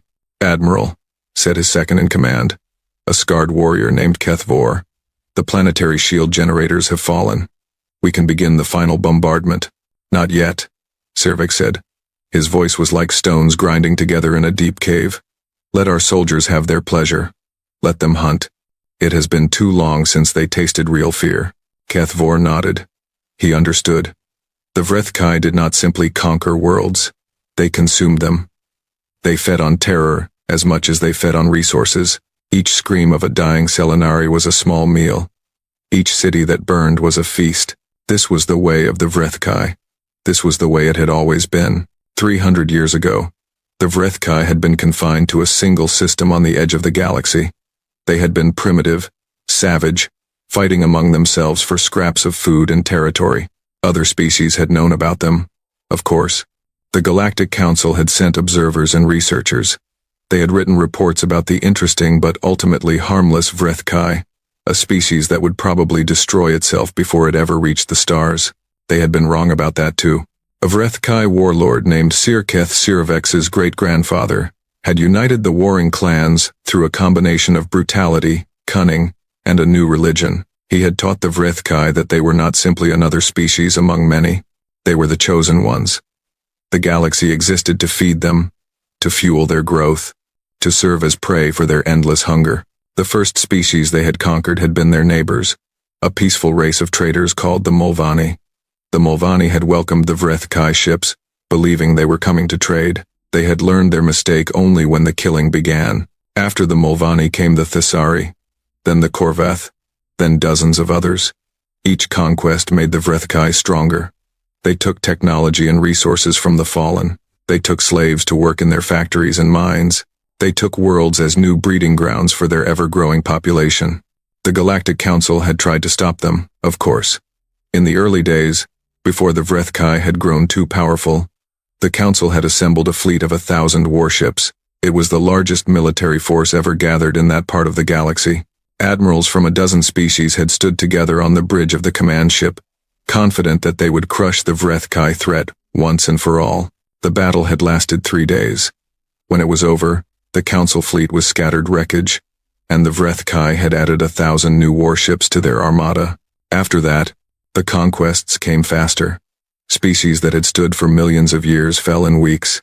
Ancient empires crumbled like sand castles before a rising tide. The Galactic Council retreated again and again, losing members with each step backward, until it was little more than a government in exile, hiding in the remote reaches of the Perseus Fringe. And still the Vreth-Kai came. Still they hungered. Still they consumed. Sirvex watched the death toll on Selenari Prime climb past 10 billion. Soon there would be nothing left but corpses and ashes. His soldiers would strip the planet of everything valuable: metals, fuels, genetic material, whatever could be used or sold or fed to the ever-hungry Vreth-Kai war machine. Then they would move on to the next world, and the next, and the next. There was no end to it. There would never be an end to it. The Vreth-Kai were not interested in ruling the galaxy. They were interested in emptying it. "Admiral," Kethvor said suddenly. His voice had changed. There was something in it that Sirvex had not heard in a very long time. It took him a moment to recognize it. It was uncertainty. "What is it?" "A transmission from Deep Station 7. They are reporting. Strange readings." "Strange how?" "Something is emerging from the Sagittarius void." Sirvex turned from the viewing screen. His yellow eyes narrowed. "That is impossible. Nothing can survive the void. The radiation levels alone would destroy any ship within days. I am only reporting what they have detected, Admiral. There is definitely something there. It is moving toward Council space at speeds that should not be possible." Sirvex considered this for a moment. The Sagittarius void was a region of space that even the Vreth-Kai avoided. It was a vast emptiness, hundreds of light years across, filled with nothing but radiation and death. No species had ever crossed it. No species had ever tried, and yet something was coming through. "It is probably just a sensor ghost," Sirvex said finally. "The radiation in that region plays tricks on our equipment. Ignore it. We have more important matters to attend to." He turned back to the viewing screen. Selenari Prime was now mostly dark, its cities extinguished, its oceans beginning to boil under the heat of the bombardment. The death toll had stopped climbing, because there was no one left to count. Another world consumed, another species erased from history. Sirvex felt a small moment of satisfaction. This was what he had been born to do. This was what all Vreth-Kai had been born to do. They were the apex predators of the galaxy, and everything else was prey. But somewhere in the back of his mind, something stirred. A tiny whisper of unease. He pushed it away and focused on the burning world before him.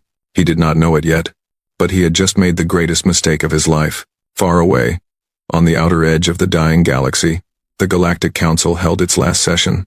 The great chamber that had once held representatives from 1,000 species now echoed with emptiness. Only 47 delegations remained, and many of those were represented by holograms, their homeworlds already destroyed, their people scattered across refugee ships and hidden colonies. High Arbiter Molketh of the Selenari sat in his floating chair, his crystalline body dim with grief. He had just received word that his homeworld was gone. 17 billion of his people, dead in a single day.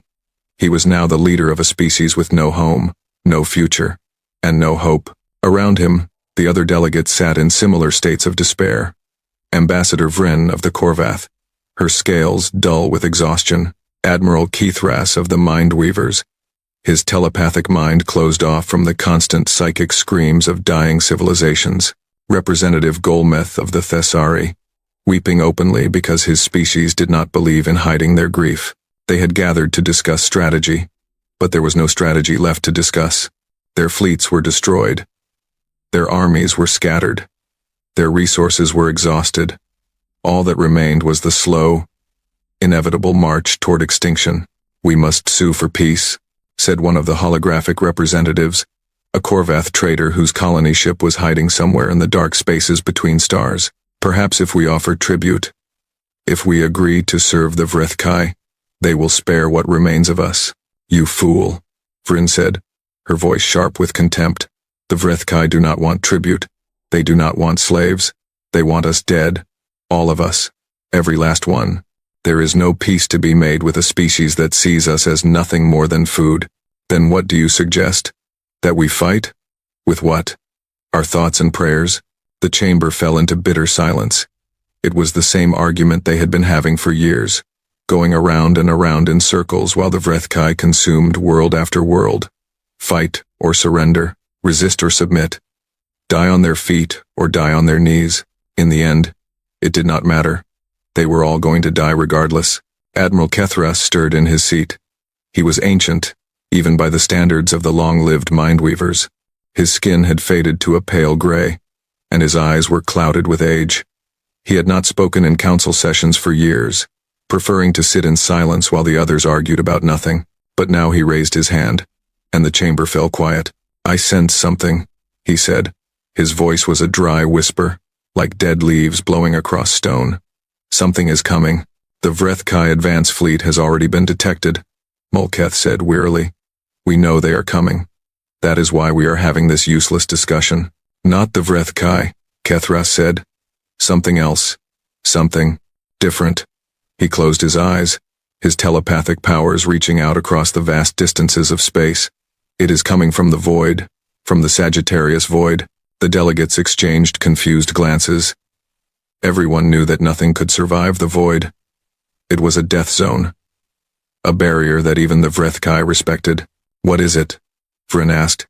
"Can you identify it?" Kethras was silent for a long moment. When he spoke again, his voice was strange, almost wondering. "Minds," he said. "I sense minds. They are unusual. They burn with something I have not felt in a very long time, something I had almost forgotten existed." "What?" "Anger," Kethras said. "Pure, focused, righteous anger. And beneath that, determination. They have decided to do something, and nothing in the universe will stop them." He opened his eyes. "I do not know what species they are. I do not recognize the pattern of their thoughts. But whoever they are not afraid. They are not running. They are coming here with a purpose. Perhaps another refugee fleet," Molketh suggested, though his voice held little hope. "Perhaps survivors from one of the fallen empires." "No," Kethras said. "This is something new. Something the galaxy has not seen before." He paused, his clouded eyes seeming to look at something very far away. I believe they are coming to fight." The council chamber erupted in confused murmurs. Coming to fight? With what? Against the Vrethkai armada that had destroyed everything in its path for 3 centuries? But Kethras was no longer listening to the others. He was focused entirely on the distant minds, trying to understand them, trying to read their intentions. What he found there was unlike anything he had ever encountered. These beings, whoever they were, had known suffering. He could feel the echoes of it in their thoughts, loss so profound that it had carved permanent scars in their consciousness. They had lost everything. Their homes, their families, their entire world. But they had not broken. They had not surrendered. They had not given in to despair. Instead, they had done something impossible. They had taken their grief and their rage and forged it into something new, something hard, something sharp, something that burned with a cold, patient flame that would never go out. They were coming to fight, yes, but more than that, they were coming to win. Not because they believed they could, not because the odds were in their favor, but because they simply refused to accept any other outcome. Kethros had lived for over 1,000 years. He had seen species rise and fall. He had witnessed the birth of empires and the death of civilizations. He had touched the minds of countless beings across the galaxy, but he had never, in all his long life, encountered anything like this. "Who are they?" Vryn asked, seeing the expression on the old Mindweaver's face. What species could possibly be coming from the void? Kethros was about to answer that he did not know. But then, faintly, he caught something else. A word, a name, an identity that echoed through the minds of those approaching ships like a war cry. "They call themselves humans," he said slowly. "And I think they are very, very angry about something. Deep in the Sagittarius void, surrounded by radiation that should have killed everything aboard 100 times over, a single ship moved through the darkness. It was not a large ship, not by the standards of the great fleets that had once protected the galaxy. It was perhaps a kilometer long, angular and dark, with a hull that seemed to absorb light rather than reflect it. There were no decorations on its surface, no symbols of nation or allegiance. There was only a name, painted in white letters, near the bow. UES Prometheus. United Earthship Prometheus. The last ship of a dead world. The final hope of an extinct species, or so the galaxy believed. Captain Elena Vasquez stood on the bridge, her hands clasped behind her back, her eyes fixed on the main viewing screen. She was not a young woman anymore. 18 years in, the void had aged her, turned her hair gray, and carved deep lines into her face. But her eyes were the same as they had always been, dark and hard and absolutely unforgiving. Around her, her crew worked in silence. There were only 47 of them left, down from the 800 who had begun the journey. The void had taken the rest. Radiation, system failures, accidents, despair. But the survivors had learned to do the work of hundreds. They had become more efficient, more focused, more driven than any crew in human history. They did not complain. They did not question. They simply worked, hour after hour, day after day, keeping the Prometheus alive through sheer, stubborn determination. "Captain," said Lieutenant James Chen, her second in command. He was young, he had been only 17 when they fled Sol, but his eyes had the same hardness as hers. "We are clearing the void. Sensors are detecting the first star systems ahead." "The Vrethkai?" "Everywhere, Captain. Their territory stretches across the entire Orion arm. The species we came to find. Most of them are gone." Vasquez nodded slowly. She had expected this. During their long journey through the void, they had picked up transmissions, distress calls, pleas for help, final messages from dying civilizations. They had listened to it all, cataloged it all, and burned it into their memories. And the Galactic Council? Still exists. Barely. They are hiding in the Perseus Fringe. The Vrethkai will reach them within a month. Then we have a month. Vasquez turned to face her crew. All 47 of them were looking at her now, waiting. They had followed her through hell itself. They would follow her anywhere. 18 years ago, she said, her voice cutting through the silence of the bridge. The Vrethkai came to our home. They came expecting easy prey. They came expecting us to run, to hide, to die quietly like all the others. Her crew nodded. They remembered. They all remembered. They killed 8 billion people. They burned our cities. They poisoned our oceans. They turned our beautiful blue world into a dead rock. Her voice grew harder. But we did not die quietly. We fought them with everything we had. We made them pay for every inch of our soil and blood. And when we could not win, we ran not to save ourselves, but to come back, to return when we were ready. She gestured at the viewing screen, where the first stars of the Orion arm were beginning to appear. We have spent 18 years preparing for this moment. 18 years crossing the uncrossable. 18 years becoming something the galaxy has never seen before. Captain Elena Vasquez smiled. It was not a warm smile. It was the smile of a hunter who had finally sighted her prey. The Vrethkai thought they destroyed humanity. They were wrong. We survived. We adapted. We evolved. She turned back to the viewing screen. And now, we have come to collect our debt. Every life they took, Every city they burned. Every child who died screaming for parents who could not save them. We remember it all, and we are going to make them pay. She raised her hand, and the crew snapped to attention. Set course for the Galactic Council. Maximum speed. It is time for humanity to announce its return. The Prometheus surged forward, leaving the void behind. Ahead lay a galaxy in chains, a civilization on the edge of extinction, and an enemy that had never known defeat. All of that was about to change. Humanity had come home, and humanity was angry. Captain Elena Vasquez remembered the day the Vrithkai came to Sol. She had been a young officer then, serving aboard the UES Defender, one of Earth's newest warships. Humanity had only been traveling among the stars for about 200 years. They had colonized Mars and a dozen moons. They had sent exploration ships to nearby star systems. They had made contact with a few alien species, mostly traders and wanderers who passed through that quiet corner of the galaxy. Humanity knew about the Vrithkai, of course.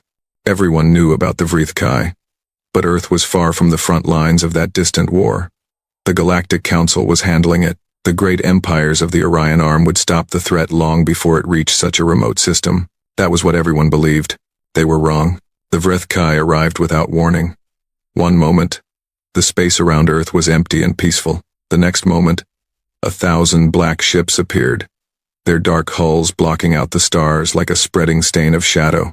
Elena remembered standing on the bridge of the Defender, watching the sensor screens fill with red icons. So many ships. So impossibly many ships. The entire Earth fleet, 200 vessels. The pride of human engineering looked like toys next to the Vrithkai Armada. All ships, this is Admiral Chen, came the voice over the fleet communication channel. Prepare for combat. We will protect our home or die trying. They died trying. The battle lasted 6 hours. The Vrithkai weapons tore through human shields like they were made of paper. Human missiles and energy beams splashed harmlessly against Vrithkai armor. Ship after ship exploded, their crews dying in the cold vacuum of space. Elena's own ship, the Defender, was hit 3 times. The first hit destroyed their main engines. The second hit killed half the crew. The third hit would have finished them, but by then the battle was already over. The Vrithkai had stopped firing. They had more important work to do. From the crippled bridge of her dying ship, Elena watched the Vrithkai assault pods rain down on Earth. She watched her home burn. The invasion lasted 3 weeks. 3 weeks of constant fighting, constant dying, constant horror. Humanity had no army to speak of. They had never needed one. But they fought anyway. Soldiers with rifles, police with pistols, civilians with kitchen knives and baseball bats. They fought in the streets of New York. They fought in the fields of China. They fought in the mountains of Switzerland, and the deserts of Africa, and the frozen plains of Antarctica. Wherever the Vrithkai landed, they found humans waiting for them, armed with whatever they could find, ready to die for every inch of soil. And they did die. By the millions, by the billions, but they made the Vrithkai pay for it. Elena later learned that the invasion of Earth cost the Vrithkai more soldiers than any other conquest in their 300-year history. Not because humans were stronger or better armed, but because humans simply refused to surrender. They refused to run. They refused to accept that they had lost. Even when the cities were burning, even when the oceans were boiling, even when there was nothing left to fight for, humans kept fighting. It was not enough. In the end, the Vrithkai won. Of course they won. They had won 1,000 times before, against species far more advanced than humanity. Earth was just another conquest, just another meal for their endless hunger. But something happened during those 3 weeks that had never happened before. The Vrithkai commander, a general named Searmoth, grew frustrated. The conquest was taking too long. Too many of his soldiers were dying. This primitive species, this tiny civilization that should have been crushed in days, was proving to be far more difficult than expected. So Searmoth made a decision. Instead of continuing the ground invasion, he ordered his fleet to bombard the planet from orbit. He would burn away the resistance, sterilize the surface, and move on to more important targets. It was efficient. It was practical. It was the Vrithkai way, but it was also a mistake, because while Searmoth was focused on burning Earth, he failed to notice a single ship slipping away from the battle. A ship that had been damaged but not destroyed. A ship that carried 12,000 human survivors in cryogenic chambers, along with the most brilliant scientists and engineers that humanity had ever produced. That ship was the Prometheus, and it was about to disappear into the one place no one would ever think to look. The Sagittarius Void was a region of space that everyone avoided. It stretched for hundreds of light years, a vast emptiness filled with nothing but radiation and death. The stars in that region had exploded long ago, leaving behind clouds of radioactive particles that would kill any living thing within hours. No species had ever crossed the void. No species had ever tried. But humanity was desperate. And desperate people do impossible things. Captain Marcus Vasquez, Elena's father, had been in command of the Prometheus when it fled Sol. He was a practical man, a quiet man, a man who had spent his life studying the stars and dreaming of the day humanity would explore them. Watching his world burn had broken something inside him, but it had also lit a fire. "We cannot fight them head on," he told his officers as the Prometheus limped away from the dying Earth. "We cannot hide from them, they will find us eventually. Our only hope is to go somewhere they cannot follow, somewhere no one would ever expect." He pointed to the star charts. "To the void. The radiation will kill us," said the chief medical officer. "We will be dead within a week. Not if we modify the ship. Not if we build better shielding. Not if we use the cryogenic chambers to slow our metabolisms. It will take years to cross. Perhaps decades. Then we will sleep. And while we sleep, our computers will work. They will analyze the Vrethkai technology we captured. They will develop new weapons, new defenses, new strategies. When we wake up on the other side, we will be ready. Ready for what? We are 12,000 people against an empire of billions." Captain Vasquez looked at his officers. His eyes were hard. His voice was harder, ready to make them pay. The crossing took 18 years. Elena Vasquez was 28 years old when they entered the void. She was 46 when they emerged on the other side. But those 18 years had not been spent in peaceful sleep. The cryogenic chambers were imperfect. They slowed the aging process but did not stop it entirely. People woke up in cycles, spending months at a time maintaining the ship, repairing systems, checking on their sleeping companions. Elena spent more time awake than most. After her father died in the third year, killed by a radiation leak that he had deliberately sealed himself inside to contain, she became the captain. The responsibility fell on her shoulders, and she carried it without complaint. She also spent that time learning. The Prometheus had captured pieces of Vrethkai technology during the battle for Sol. Weapons, shields, computer systems. In the years that followed, human scientists took those pieces apart and studied them. They learned how they worked. They learned how to improve them. But more importantly, they learned how to go beyond them. Humanity had always been good at innovation. It was perhaps their greatest gift. Other species were stronger or faster or lived longer, but no species in the galaxy could match humanity's ability to look at a problem and find a solution that no one else had ever imagined. In the void, with nothing to do but work and think and plan, that ability flourished. The first breakthrough came in the 5th year, when a physicist named Dr. Sarah Kim discovered a way to manipulate gravity itself. Her equations were revolutionary. Her prototype device was crude, but it worked.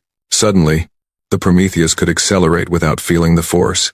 It could turn on a point, changing direction in ways that seemed to violate the laws of physics. It could generate gravity wells that crushed enemy projectiles before they ever reached the hull. The second breakthrough came in the 8th year, when a weapons engineer named Colonel James Mitchell developed what he called a quantum disruptor. It was a weapon that did not simply damage enemy ships, it erased them. It reached into the quantum structure of matter and simply deleted it. No explosion, no debris, just empty space where a ship had been. The third breakthrough came in the 12th year. It was the most important one of all. Dr. Michael Wong, a neuroscientist who had been studying the effects of cryogenic sleep on the human brain, discovered something remarkable. When humans were connected to certain kinds of computer systems, their minds could be linked together, not just to communicate, to become something greater than the sum of their parts. A single human mind was impressive. 1,000 human minds, linked together, were unstoppable. Wong called it the Unity Network. It allowed the connected humans to share thoughts, share experiences, share skills. A farmer could suddenly have the knowledge of a surgeon. A child could have the wisdom of an elder. And when those linked minds focused on a single task, They could achieve things that would take individual minds years to accomplish. But the Unity Network had another function, one that Wong discovered almost by accident. Human emotions, it turned out, were incredibly powerful when amplified through the network. Focused correctly, they could affect the physical world in ways that science could not fully explain. Joy could heal wounds. Love could strengthen shields. And anger could kill. The first test of the network's offensive capabilities was performed in the 16th year of the crossing. Wong connected 100 volunteers and asked them to focus on a single target, a small asteroid drifting through the void. The volunteers thought about the Vrethkai. They thought about their families who had died. They thought about their home that had burned. They thought about the screams of children and the smell of ash and the endless, helpless rage that had lived in their hearts for 16 years. The asteroid exploded. It simply shattered, as if struck by an invisible hammer. No weapon had touched it. No energy beam had hit it. 100 human minds, focusing their fury through the Unity Network, had reached out across empty space and destroyed it. Captain Elena Vasquez watched the test from the bridge. Her face showed no emotion. Her eyes showed everything. "How many can we connect?" she asked. "In theory," Wong said, "all 12,000. But the energy requirements would be enormous. We would need a way to channel it, focus it, direct it, at our enemies." Vasquez nodded slowly. "Then we build a way. We have 2 more years before we reach the other side. That is plenty of time." She turned back to the viewing screen, where the distant stars of the Orion Arm were beginning to appear through the thinning radiation. "We are going to teach the Vrethkai something they have never learned before," she said. "We are going to teach them what happens when you do not finish the job, when you leave survivors, when you give your enemy 18 years to prepare for revenge." Her smile was cold and hard and absolutely terrifying. "They should have killed us all. They should have made sure nothing was left. But they did not. And now they are going to pay for that mistake with everything they have." The final 2 years of the crossing were spent in preparation. The Prometheus was transformed. Its hull was reinforced with new alloys that could withstand weapons fire that would vaporize normal ships. Its engines were upgraded with the gravity manipulation technology, making it faster and more maneuverable than anything in the galaxy. Its weapons systems were replaced with quantum disruptors and gravity lances and a dozen other innovations that human scientists had dreamed up during the long voyage. But the most important modification was invisible. Throughout the ship, a network of neural interfaces was installed. Every cryogenic chamber was connected to the central computer. Every sleeping human was linked to the Unity Network, their minds touching in ways that were both intimate and vast. They dreamed together. They remembered together. They hated together, and when the time came, they would fight together. On the day the Prometheus finally emerged from the Sagittarius void, Captain Elena Vasquez stood on the bridge and addressed her crew. All 47 who were currently awake gathered around her, their faces thin and pale from years of radiation and recycled air. "We left Earth 18 years ago," she said. "We left as refugees. We left as the survivors of a massacre. We left with nothing but our ship, our people, and our anger." She gestured at the viewing screen, where the stars of the Orion Arm spread out before them like a field of diamonds. "Now we return, not as refugees, not as survivors. We return as something new. Something the Vrethkai have never faced before." She paused, letting her words sink in. "I will not lie to you. What we are about to do is dangerous, perhaps impossible. We are one ship against an empire. We are 12,000 people against billions. By every measure of logic and reason, we should fail." Her eyes swept across the bridge, meeting the gaze of each crew member in turn. "But I have learned something during these 18 years. Something about humanity. Something about who we are and what we are capable of." She straightened, her voice growing stronger. "We are not a species that accepts impossible. We are not a species that surrenders to logic. When the universe tells us something cannot be done, we do it anyway. When we are told to die quietly, we fight instead. When we are beaten down, broken, left for dead, we get back up." She pointed at the viewing screen. "Out there, the Vrethkai are conquering the galaxy. They believe they have won. They believe there is no one left to stop them. They believe that humanity is extinct, just another dead species to add to their collection." Her smile was fierce. "Let us show them how wrong they are. Let us show them what happens when you kill 8 billion people but leave 12,000 alive. Let us show them the price of their arrogance." She raised her fist. For Earth. For everyone we lost. For the future we were denied. We fight. The crew answered with a single voice. A roar that echoed through the bridge and down the corridors and into the very heart of the ship where 12,000 dreamers slept, waiting to be awakened. We fight. The Prometheus surged forward, its dark hull cutting through space like a blade of shadow. Behind it lay the void, the crossing, the long years of preparation. Ahead lay the galaxy, the enemy, the war that would change everything. Humanity was coming home, and nothing in the universe was going to stop them. In the command center of the Devourer's maw, Admiral Sirvex received another strange report from his deep space sensors. The object that had emerged from the void was moving faster than any ship he had ever seen. It was heading directly toward Council space. He dismissed it again. A single ship was no threat to the Vrethkai. Whatever species had somehow survived the crossing, they would learn the same lesson that every other species had learned. The Vrethkai were the masters of the galaxy. Nothing could stand against them. Sirvex would soon learn just how wrong he was. Far across the galaxy, in the council chamber, Admiral Kethras opened his eyes. He had been meditating, trying to understand the minds he had sensed emerging from the void. Now, as the Prometheus drew closer, he could feel them more clearly. There were so many of them, thousands of minds, linked together in a way he had never encountered before. They moved as one, thought as one, felt as one. And at the center of that vast network was a single burning point of absolute determination. The captain, the one called Vasquez. Kethras touched that mind, just briefly, just enough to understand what he was dealing with. What he found there made him weep. So much pain, so much loss, so much grief. But beneath all of that, something else, something that burned brighter than any star. Hope. Not hope that they would survive, not hope that they would be remembered, but hope that they could make a difference. Hope that their sacrifice would mean something. Hope that even one ship, crewed by one species that refused to surrender, could change the fate of the galaxy. Kethras withdrew from the connection, shaking with emotion. He had lived for 1,000 years. He had seen empires rise and fall.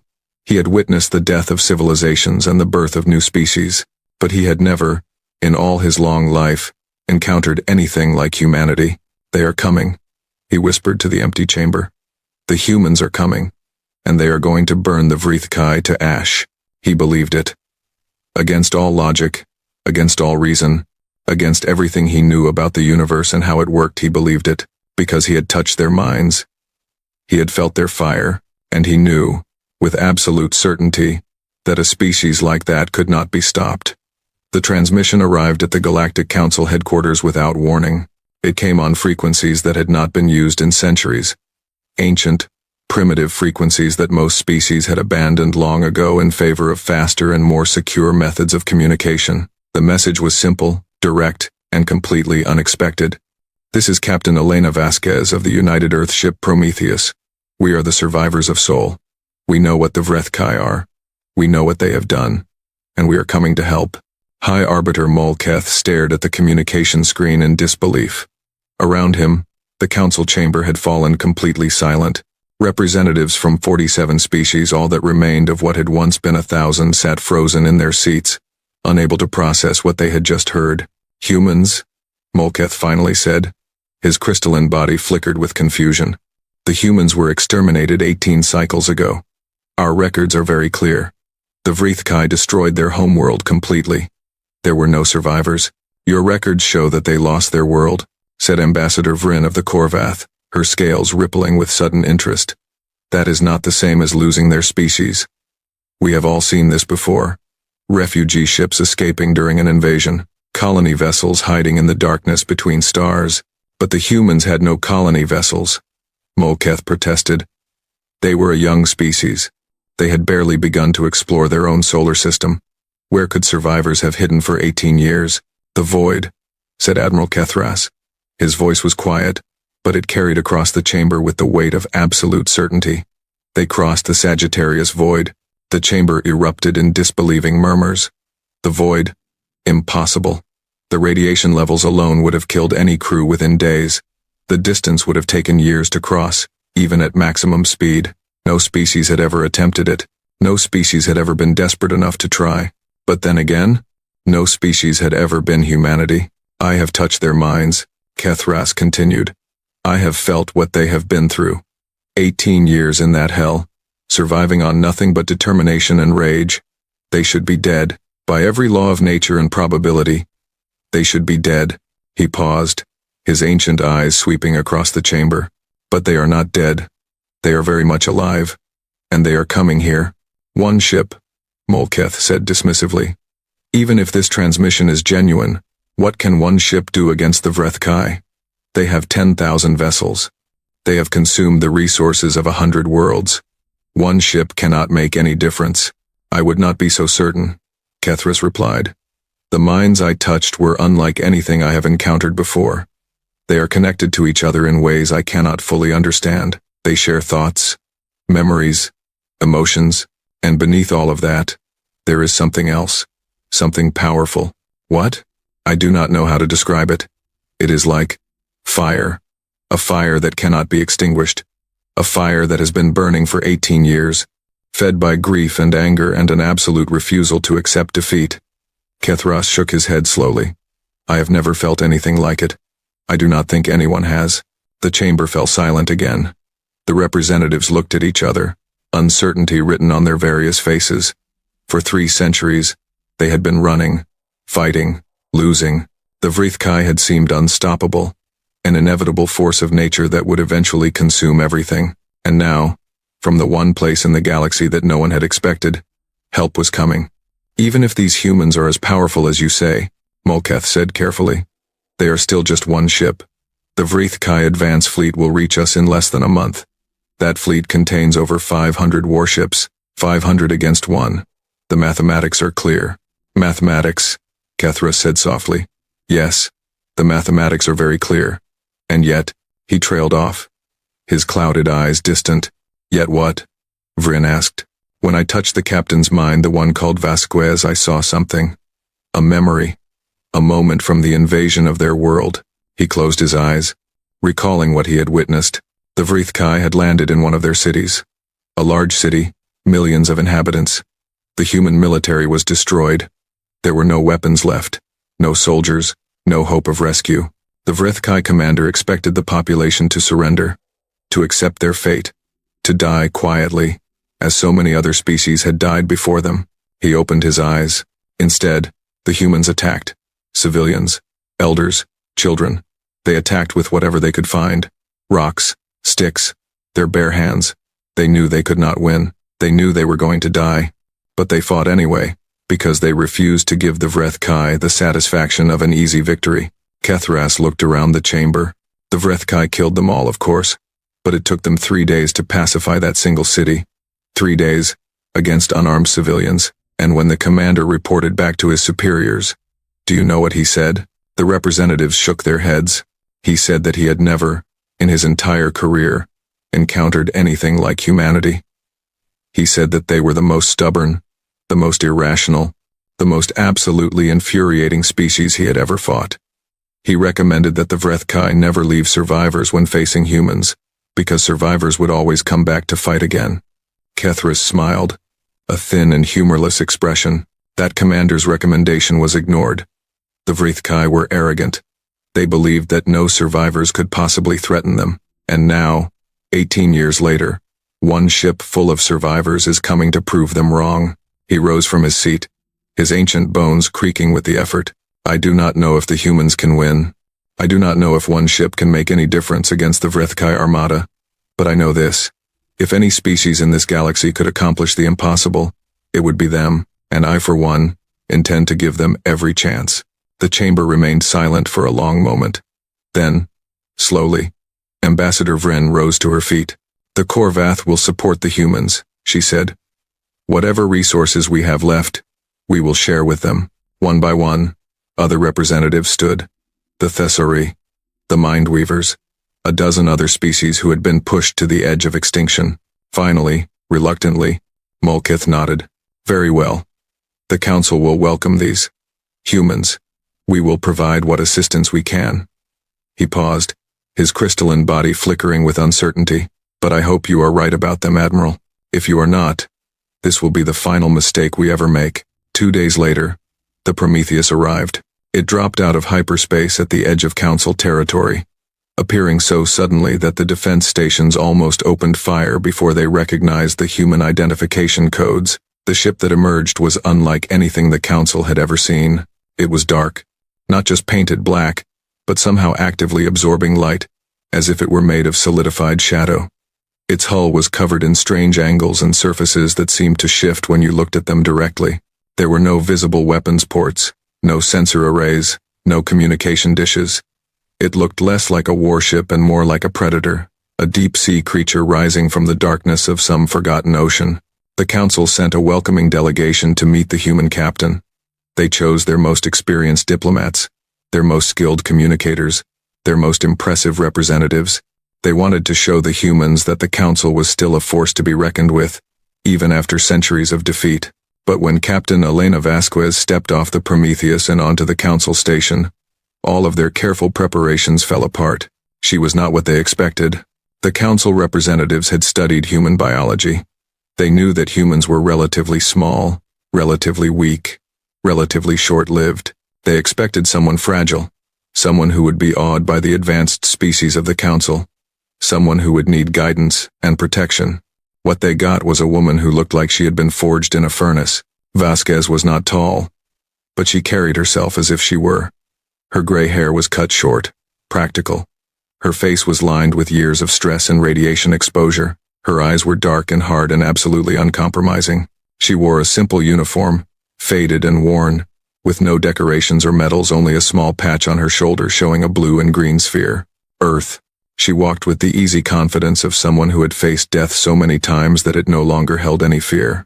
Behind her came a small group of officers, all of them showing the same worn determination, the same quiet intensity. Molketh stepped forward to deliver his prepared greeting. He had rehearsed it carefully, a formal welcome that expressed the Council's sympathy for humanity's loss and gratitude for their arrival. Captain Vasquez, he began. On behalf of the Galactic Council, I welcome you to. How long until the Vrethkai reach you? Vasquez interrupted. Molketh blinked, his greeting forgotten. The advance fleet will arrive in approximately 24 days. What forces do you have? We have managed to gather a defensive fleet of approximately 60 vessels. Most are damaged. Many are outdated. But, how many Vrethkai ships are coming? 512, according to our intelligence. Vasquez nodded, as if this were exactly what she had expected. Show me your tactical situation. I want to see everything: fleet positions, supply lines, defensive installations, everything. Molketh hesitated. The Council did not share tactical information with strangers. There were protocols to follow, security checks to perform, trust to establish. But before he could explain this, Admiral Kethras stepped forward. Captain Vasquez, he said, I am Admiral Kethras of the Mindweavers. I believe we have met before. In a manner of speaking, Vasquez turned to face him. For a long moment, she simply looked at the ancient alien, her expression unreadable. Then, slowly, she nodded. You touched my mind. In the void. I felt you. Yes. I apologize for the intrusion. I was trying to understand what was coming toward us. And what did you understand? Kethras met her gaze without flinching. That you are angry. That you have been angry for 18 years. And that you intend to make the Vrethkai pay for what they did to your world. Vasquez smiled. It was not a warm smile. That is correct. Then I will personally vouch for you to the Council. You will have full access to our tactical situation. You will have our complete cooperation. He turned to the other representatives. This is the species I told you about. The ones who fought with rocks and sticks against the Vrethkai military. The ones who crossed the uncrossable. The ones who refused to accept defeat. He looked back at Vasquez. I believe they are our last chance. And I believe we should let them lead. There was a long silence. Then, one by one, the representatives nodded. Over the next several days, Captain Vasquez reviewed everything the Council had to offer. Their fleet, their weapons, their defenses, their intelligence on Vrethkai tactics and capabilities. What she found was not encouraging. The Council's fleet was a shadow of what it had once been. Most of the ships were old, patched together from salvaged parts, crewed by refugees and survivors who had never expected to fight again. Their weapons were outdated. Their shields were weak. Their supplies were running low.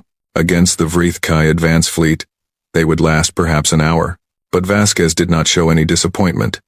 She studied each piece of information carefully, asked questions, took notes. Her officers spread out through the council station, meeting with military commanders and engineers and scientists, gathering every scrap of useful knowledge they could find, and slowly, a plan began to form. "You cannot be serious," Molketh said when Vasquez presented her strategy to the council. "You want us to use our fleet as bait?" "That is correct," Vasquez replied calmly. "The Vrethkai expect you to defend this location. They expect you to form a defensive line and try to hold them off as long as possible. That is what every species has done. That is what they have learned to counter." She brought up a tactical display, showing the positions of the council fleet and the approaching Vrethkai. "Instead, we will do something they do not expect. Your fleet will engage them, yes, but only to draw their attention, to make them commit their forces to the attack. While they are focused on you, my ship will strike. 1 ship against 500, Molketh said skeptically. "Even with your unusual technologies, how can that possibly work?" "It will work because they will not see us coming. The Prometheus has been modified with stealth systems that no Vrethkai sensor can detect. We will approach from their blind side, position ourselves at the heart of their fleet, and then," she paused, "and then we will show them what humanity can do when it is truly angry." The council representatives exchanged uncertain glances. They did not understand. They could not understand. Vasquez had not told them about the Unity network, about the linked minds, about the power that 12,000 humans could generate when they focused their fury on a single target. She would show them. When the time came, she would show everyone. "You are asking us to risk our last defenders," Vryn said. "If your plan fails, we will have nothing left. If my plan fails, you will have nothing left anyway," Vasquez replied bluntly. "The Vrethkai will sweep through your defenses in a matter of hours. They will hunt down every survivor, destroy every refugee ship, burn every hidden colony. There is no scenario in which passive defense works. There is no scenario in which running saves you." She looked around the chamber, meeting the eyes of each representative. "The only scenario in which any of you survive is the one where we fight back, where we stop running and start attacking, where we make the Vrethkai pay such a high price that they begin to wonder if the conquest is worth it." Her voice hardened. "I know you are afraid. I know you have been afraid for 3 centuries. But fear has not saved you. Caution has not protected you. The Vrethkai do not respect fear or caution. They respect strength. They respect the willingness to fight." She placed her hands on the council table. "My people learned that lesson the hard way. We learned it in the burning cities of our homeworld, watching our children die in our arms. We learned that the only thing the Vrethkai understand is pain, and we have been preparing for 18 years to teach them that lesson." She straightened. "You can join us, or you can wait here for the end. The choice is yours." The chamber was silent. The representatives looked at each other, centuries of defeat and despair weighing on their shoulders. They had run so long. They had lost so much. The idea of fighting back, of actually attacking the Vrethkai, seemed almost impossible to imagine. But then Admiral Kethra spoke. "I will fight," he said quietly. "My flagship is old and my crew is tired, but we will fight alongside the humans." Ambassador Vryn stood. "The Korvath will fight as well. We would rather die as warriors than live as prey." One by one, the other representatives rose. Some were hesitant. Some were afraid. But they all stood, committing their species to the battle that would decide the fate of the galaxy. Finally, Molketh sighed and rose to his feet. "Very well," he said. "The council will fight. May the stars have mercy on us all." Vasquez nodded, a thin smile crossing her face. "The stars have nothing to do with it," she said. "This is about us, about what we are willing to sacrifice, about whether we have the courage to stand up to those who would destroy us." She turned and walked toward the door. "Prepare your fleet. In 20 days we make our stand. In 20 days we remind the Vrethkai what happens when you push a species too far." She paused at the door and looked back. "In 20 days, humanity shows the galaxy what we are really made of." Then she was gone, leaving the council to prepare for the battle that would change everything. In the depths of the Prometheus, 12,000 sleepers dreamed of fire and vengeance. Their minds were connected through the Unity network, sharing thoughts and memories and emotions across the vast web of neural links. They dreamed of Earth, of blue skies and green forests and oceans that sparkled in the sunlight. They dreamed of families they had lost, homes that had burned, lives that had been stolen, and they dreamed of what they would do when they finally faced the Vrethkai again. Captain Vasquez walked through the corridors of her ship, feeling the pulse of those 12,000 minds like a second heartbeat in her chest. They were ready. They had been ready for 18 years. All that remained was to point them at the enemy and release the fury that had been building since the day their world died. She entered the central command chamber, where the Unity Network's core processor hummed with contained power. It was a massive device, filled with quantum circuits and neural interfaces and technologies that human scientists had invented during the long crossing. It was the heart of the Prometheus, the key to everything they had planned. Lieutenant Chen was waiting for her. He was the ship's chief engineer, a quiet man who had been responsible for most of the modifications that had transformed the Prometheus from an ordinary warship into something unprecedented. "Everything is ready, Captain," he reported. "The network is stable. The weapons are charged. The sleepers are prepared for awakening." "And the new weapon?" Chen hesitated. "It is ready. But Captain, are you sure about this? The power requirements are enormous. If anything goes wrong, the ship could be destroyed." "The ship does not matter," Vasquez said quietly. "Only the mission matters. Only victory matters." She looked at the core processor, its lights pulsing in sync with the 12,000 dreams flowing through it. "We did not survive the void just to die running. We did not spend 18 years preparing just to hide in the shadows. We came here to fight. We came here to win. And we came here to make the Vrethkai understand exactly what they created when they burned our world." Her voice hardened. "They created an enemy who has nothing left to lose. An enemy who is not afraid to die. An enemy who will drag them into the darkness with us if that is what it takes." She turned to face Chen. "When the battle begins, you will wake the sleepers. All 12,000, at once. You will connect them to the network, and when I give the order, you will focus all of their rage, all of their grief, all of their fury on the enemy. And then?" Vasquez smiled. It was not a kind smile. "And then we will remind the Vrethkai why they should have finished the job." She walked to the viewing port and looked out at the stars. "For 18 years, we have been ghosts, shadows hiding in the void, but not anymore. Now we become something else. Now we become the reckoning they have been running from." Her hand touched the cold glass. "Earth is dead. Our people are scattered. Our home is gone. But humanity is not finished. We are still here. We are still fighting. And we will never, ever stop." She turned away from the stars. "Tell the crew to prepare. In 20 days, we go to war." And in the darkness of space, the Prometheus waited, a dark blade hidden in the shadows, ready to strike at the heart of an empire that did not yet know it was about to fall. The first engagement happened in the Thesson debris field. A Vrethkai hunter-killer squadron had cornered a convoy of refugees, 12 transport ships carrying the last survivors of the Thesson species.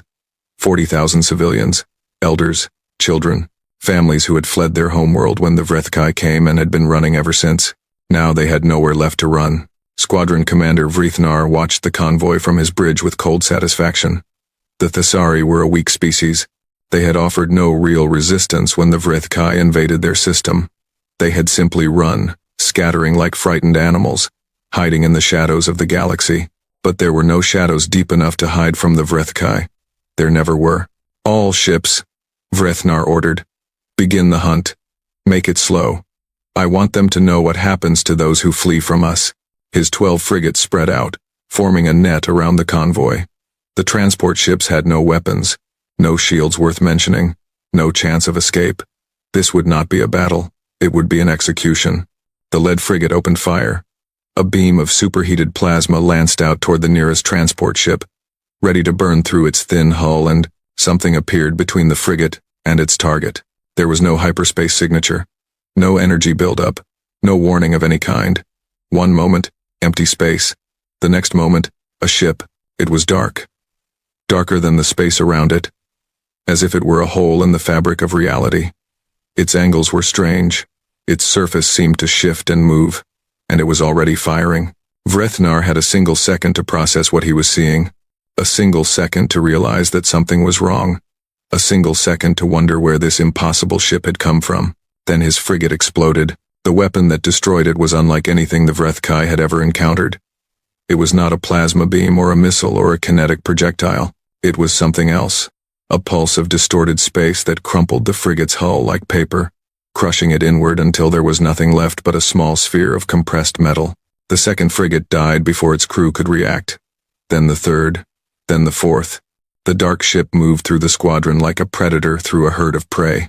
It twisted and spun in ways that seemed to violate physics, accelerating and decelerating without any visible thrust, changing direction instantaneously, always staying one step ahead of the Vrethkai weapons. The frigates tried to fight back. Of course they did. They were Vrethkai warriors, bred for combat, trained to never retreat. They poured fire at the dark ship, plasma beams and missiles and everything they had. Nothing worked. The dark ship's hull seemed to absorb the attacks. Plasma beams splashed harmlessly against its surface.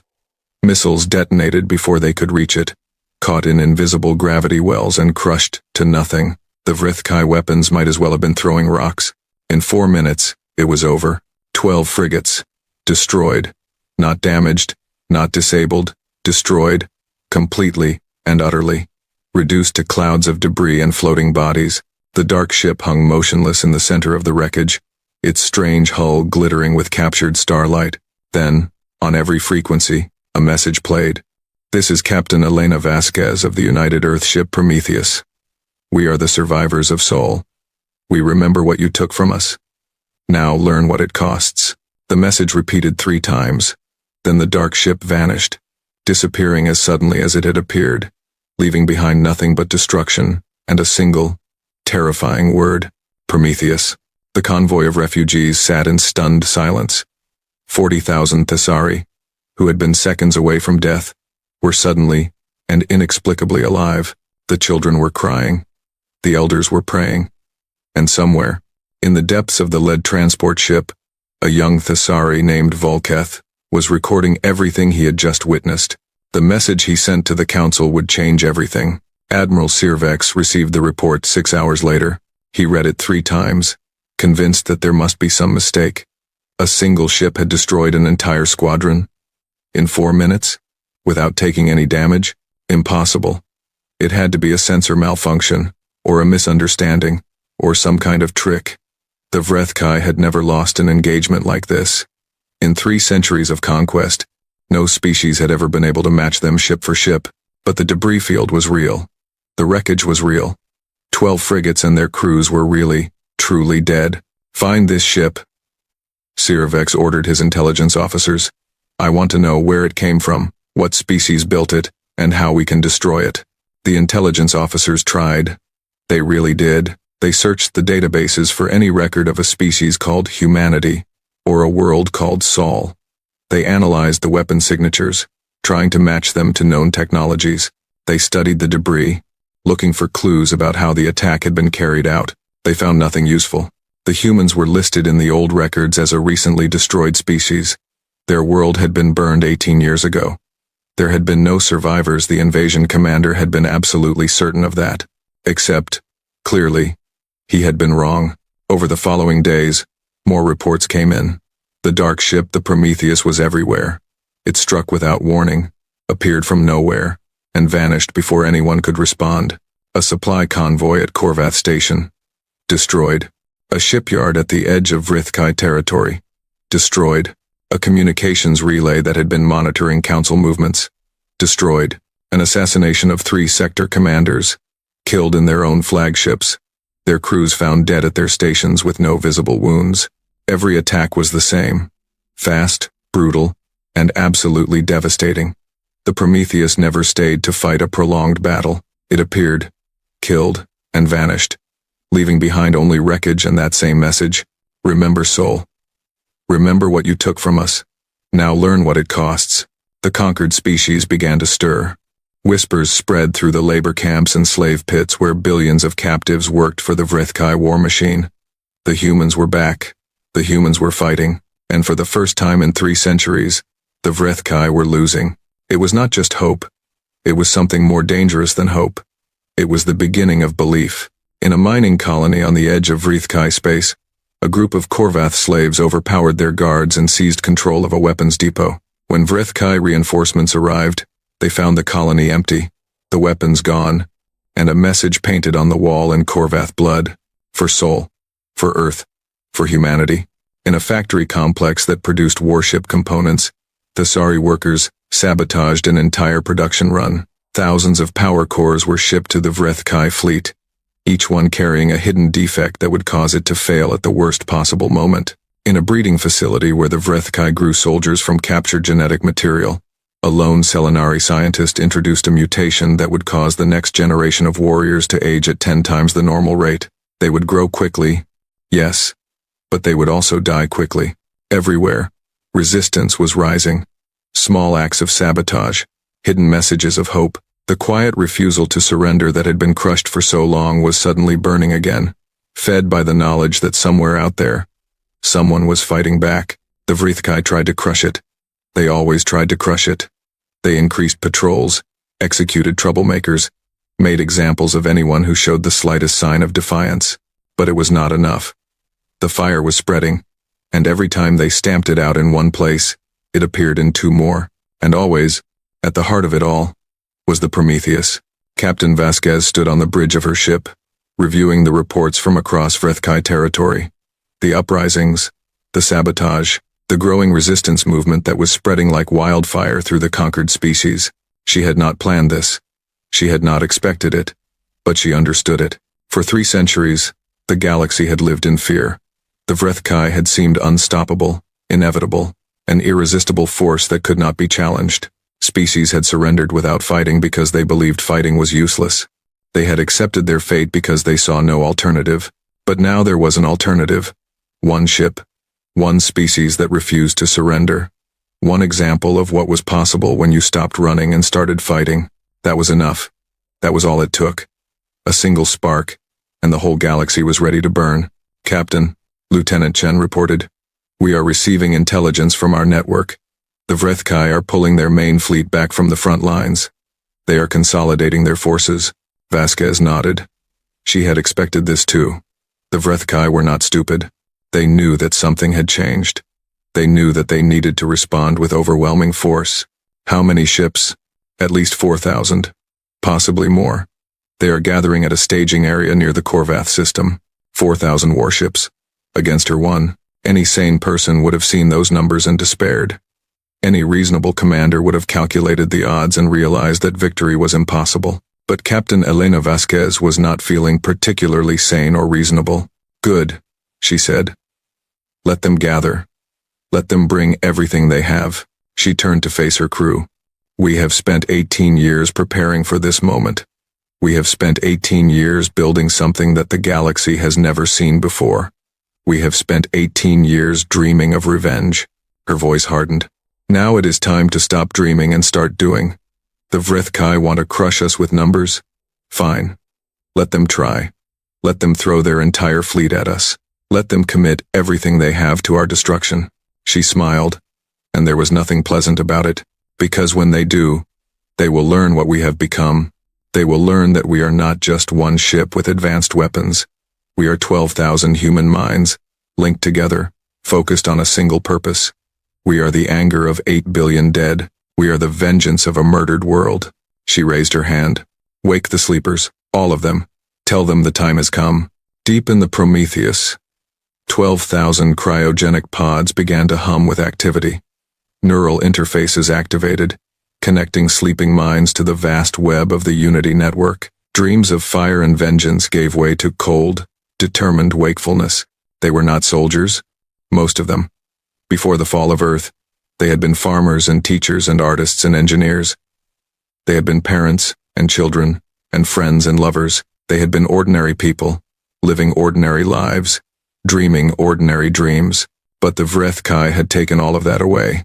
They had burned the farms and destroyed the schools and silenced the artists. They had killed the parents and orphaned the children, and murdered the friends and separated the lovers. And in doing so, they had created something new, something dangerous, something that would never, ever forgive. Dr. Michael Wong, the creator of the Unity Network, monitored the awakening from his station in the core chamber. He watched as 12,000 minds came online, their thoughts merging into a vast tapestry of shared consciousness. The anger was the first thing he felt. It was enormous, overwhelming, a wave of fury that threatened to drown his own thoughts. 12,000 people, all of them feeling the same thing, all of them remembering the same losses, all of them wanting the same revenge. But beneath the anger, there was something else. Love. The love of families who had died. The love of a world that had burned. The love of a species that refused to let its story end in defeat. That love was the fuel. The anger was just the fire that burned it. Wong transmitted his report to the bridge. "Captain, the sleepers are awake. The network is at full capacity. We are ready." On the bridge, Vasquez acknowledged the report with a single nod. She turned to the main viewing screen, where the stars of the Orion Arm spread out before her, like a battlefield waiting to be claimed. "Set course for the Korvath system," she ordered. "Maximum speed." The Prometheus surged forward, its engines burning with impossible energy. Behind it trailed the ghost of a dead world, the memory of 8 billion souls, and the absolute determination to make their deaths mean something. In the council chamber, Admiral Kethras suddenly gasped and clutched his head. The other representatives turned to look at him, alarmed by his obvious distress. The old Mindweaver was trembling, his clouded eyes wide with shock. "What is it?" Ambassador Vryn asked. "What is wrong?" Kethras did not answer immediately. He was too overwhelmed by what he was feeling. The human minds, all 12,000 of them, had just woken up and connected to their network. And the psychic echo of that connection was washing across the galaxy like a tidal wave. It was not just anger anymore. It was not just determination. It was something else. Something vast and terrible and beautiful. It was a weapon. The humans had taken their grief and their fury and forged it into a blade. A blade made of pure psychic energy. A blade that could cut through anything. "They are ready," Kethras whispered. "The humans are ready." "Ready for what?" Molketh asked. Kethras looked up at the High Arbiter, his ancient face filled with an emotion that the Council had not seen in centuries. "Hope. To show the Vrithkai what it truly means to face an enemy that has nothing left to lose," he said. "To teach them the price of genocide. To remind them that there are some species that should never be pushed too far." He rose unsteadily to his feet. "The battle for the galaxy is about to begin. And I truly believe, that humanity is going to win." The council sat in stunned silence. For a moment, no one moved. No one spoke. Then Ambassador Vryn rose to her feet. "Then we should be there to witness it," she said. "Whatever happens next, the galaxy needs to see it. They need to know that the age of Vrithkai dominance is over." One by one, the other representatives agreed. Whatever their doubts, whatever their fears, they were not going to miss this moment. The council fleet, such as it was, prepared to move. 60 ships, old and damaged and barely functional. But they would be there. They would watch.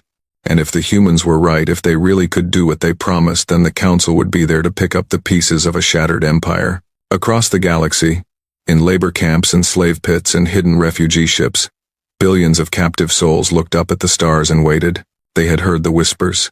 They had seen the messages. They knew that something was coming. Something that would change everything. Something that would finally, after 3 centuries of darkness, bring the dawn. The Prometheus flew on, a dark blade cutting through the stars, carrying the hopes of a galaxy and the rage of a murdered world.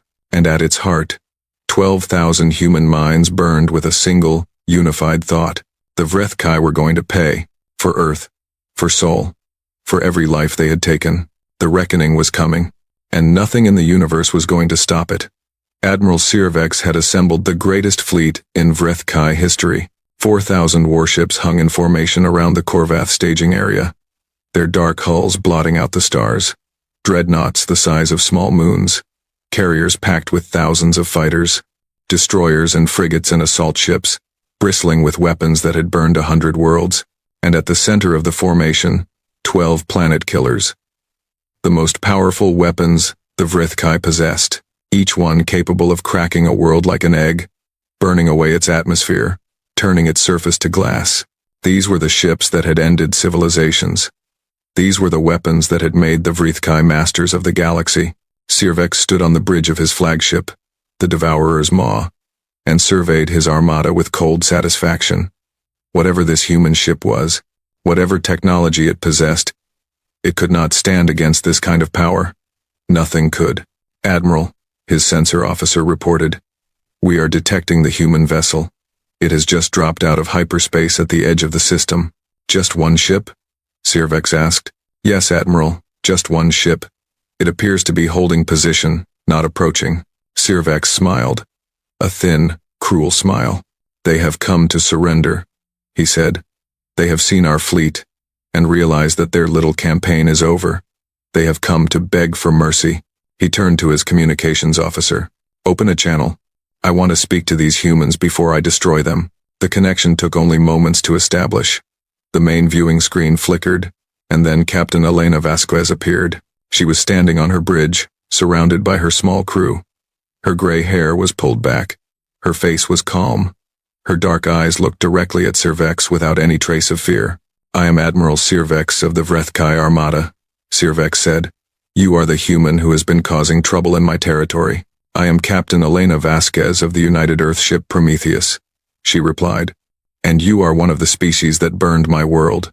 Earth was a minor conquest, one of many. I am surprised anyone even remembers it." "We remember."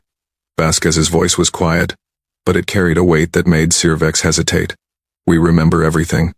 Every city that burned, every child that died, every life you stole from us." She paused. "We have been remembering for 18 years. We have been preparing for this moment. And now we are here to collect what you owe us." Sirvex laughed. It was a harsh, grating sound. "You are here to die," he said. "You have one ship. I have 4,000. Whatever tricks you used against my patrols will not work against this fleet. You cannot run. You cannot hide. You cannot fight. All you can do is accept your destruction." Vasquez smiled. It was a strange smile. Almost sad. "You still do not understand," she said. "You think this is about ships, about weapons, about military power." She shook her head. "It is not. It is about something else. Something you have never encountered before. Something you created when you burned our world and left survivors." "And what is that?" "Human determination," Vasquez said. "The refusal to accept defeat. The willingness to do whatever it takes to win, no matter the cost." She leaned forward. "You should have killed us all, Admiral. You should have hunted down every survivor, destroyed every escape pod, made absolutely certain that nothing was left. But you did not. You were arrogant. You assumed that a few refugees could never threaten you." Her smile grew colder. "That was a mistake. And now you are going to pay for it." Sirvex felt a flicker of unease, but he pushed it aside. This human was clearly delusional. One ship against 4,000? It was suicide. "Enough talking," he said. "All ships, open fire. Destroy them." 4,000 Vrethkai warships oriented their weapons toward the Prometheus. A storm of energy built up in their firing chambers, enough destructive power to crack planets and burn stars. Then they fired. The space between the fleets filled with plasma beams and missiles and kinetic projectiles. A wall of death rushed toward the lone human ship, ready to obliterate it from existence. The Prometheus did not move. It did not raise shields. It did not try to run. Instead, it began to glow. Captain Vasquez closed her eyes and reached out through the Unity network. 12,000 human minds were connected to her, their thoughts flowing through her like a river of fire. She felt their anger, their grief, their love, their absolute determination. "All hands," she said, her voice echoing through every linked consciousness. "Focus. Remember what they took from us. Remember why we are here. Remember what we have become." In the depths of the ship, Dr. Wong watched his monitors as the network's power levels began to climb. Higher and higher, past anything they had ever achieved in testing, past anything they had thought possible. The human minds were not just linked anymore. They were merging, becoming something greater than the sum of their parts. A single vast consciousness, fueled by 18 years of rage and sorrow. The glow around the Prometheus intensified. It was not light from the ship's engines or weapons. It was something else, something that came from within, something that pulsed with the rhythm of 12,000 human hearts. The Vrethkai weapons reached the Prometheus. Plasma beams that could melt mountains, missiles that could level cities, Kinetic projectiles traveling at a fraction of the speed of light. They all stopped, not deflected, not destroyed. Stopped, held in place by invisible forces, hanging in space like frozen raindrops. And then, slowly, they began to reverse direction. Cervex watched in disbelief as his own weapons turned against his fleet. Missiles curved back toward the ships that had launched them. Plasma beams bent impossibly, arcing around to strike Vrethkai hulls. Kinetic projectiles slowed, stopped, and then accelerated back the way they had come. What is happening? He demanded. How are they doing this? No one could answer him. No one understood. This was not technology. This was something else. Something that defied explanation. On the bridge of the Prometheus, Captain Vasquez opened her eyes. They were no longer dark. They were glowing with the same light that surrounded her ship, the combined consciousness of 12,000 human souls. Now, she said, let them see what we have become. The Prometheus moved. It did not accelerate gradually. It simply was in one place, and then it was in another, appearing at the heart of the Vrethkai formation as if it had always been there. Its hull was blazing now, surrounded by a corona of psychic fire that burned in colors no eye had ever seen. And then it released everything. 18 years of grief. 18 years of rage. 18 years of patient, focused, implacable determination. All of it, concentrated into a single pulse of pure psychic force that radiated outward from the Prometheus like a shockwave. The Vrethkai fleet died, not gradually, not ship by ship. They died all at once, instantly, as if a god had reached down and simply switched them off. Crews collapsed at their stations, their minds burned out by the wave of human fury that washed over them. Ships went dark, their systems failing as the psychic pulse disrupted every electrical circuit. And then, one by one, the ships began to crumple, crushed by gravity wells that appeared from nowhere, torn apart by forces that seemed to have no source, consumed by the rage of a species that had lost everything and had nothing left to fear. Cervex watched his armada die. He watched the planet killers, the most powerful weapons his species had ever built, fold in on themselves like paper toys. He watched dreadnoughts the size of small moons simply cease to exist, erased from reality by a power he could not understand. And he watched the Prometheus, hanging in the center of the destruction like the eye of a hurricane, its hull still blazing with that terrible, beautiful light. Then the light reached him. It passed through the hull of his flagship as if the metal were not there. It passed through his crew, dropping them to the deck in lifeless heaps, and it passed through Cervex himself. But it did not kill him, not immediately. Instead, it showed him something. It opened his mind and poured in 18 years of human memory. The invasion of Earth, the burning cities, the dying children, the desperate flight into the void, the long years of preparation, the cold, patient accumulation of power. It showed him what humanity had been before the Vrethkai came. A species of artists and dreamers and scientists and lovers, a species that had looked up at the stars with wonder, eager to meet the other civilizations of the galaxy. And it showed him what humanity had become after, a species of warriors and ghosts and avenging angels, a species that had taken its grief and forged it into a weapon that could burn the galaxy. Do you understand now? Vasquez's voice echoed in his mind. Do you see what you created? Cervex tried to respond, but he could not find the words. He was drowning in human emotion, human memory, human pain. We were peaceful once, Vasquez continued. We were hopeful. We wanted to be your friends.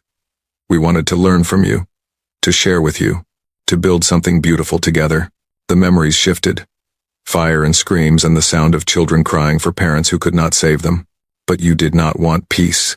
You did not want friendship. You wanted to feed. You wanted to consume. You wanted us to die quietly, like all the others. The psychic pressure increased. Cervex felt his consciousness beginning to fragment, overwhelmed by the weight of 12,000 human minds. We did not die quietly, Vasquez said. We will never die quietly.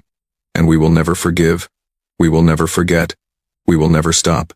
She paused. Remember this moment, Admiral. Remember the price of genocide, and carry that knowledge with you into whatever comes after. The pressure peaked. Cervex felt his mind begin to tear apart. His last coherent thought was a mixture of fear and disbelief. One ship, one species, and they had destroyed everything. Then there was nothing. The battle lasted 17 minutes. When it was over, the greatest fleet in Vrethkai history was gone.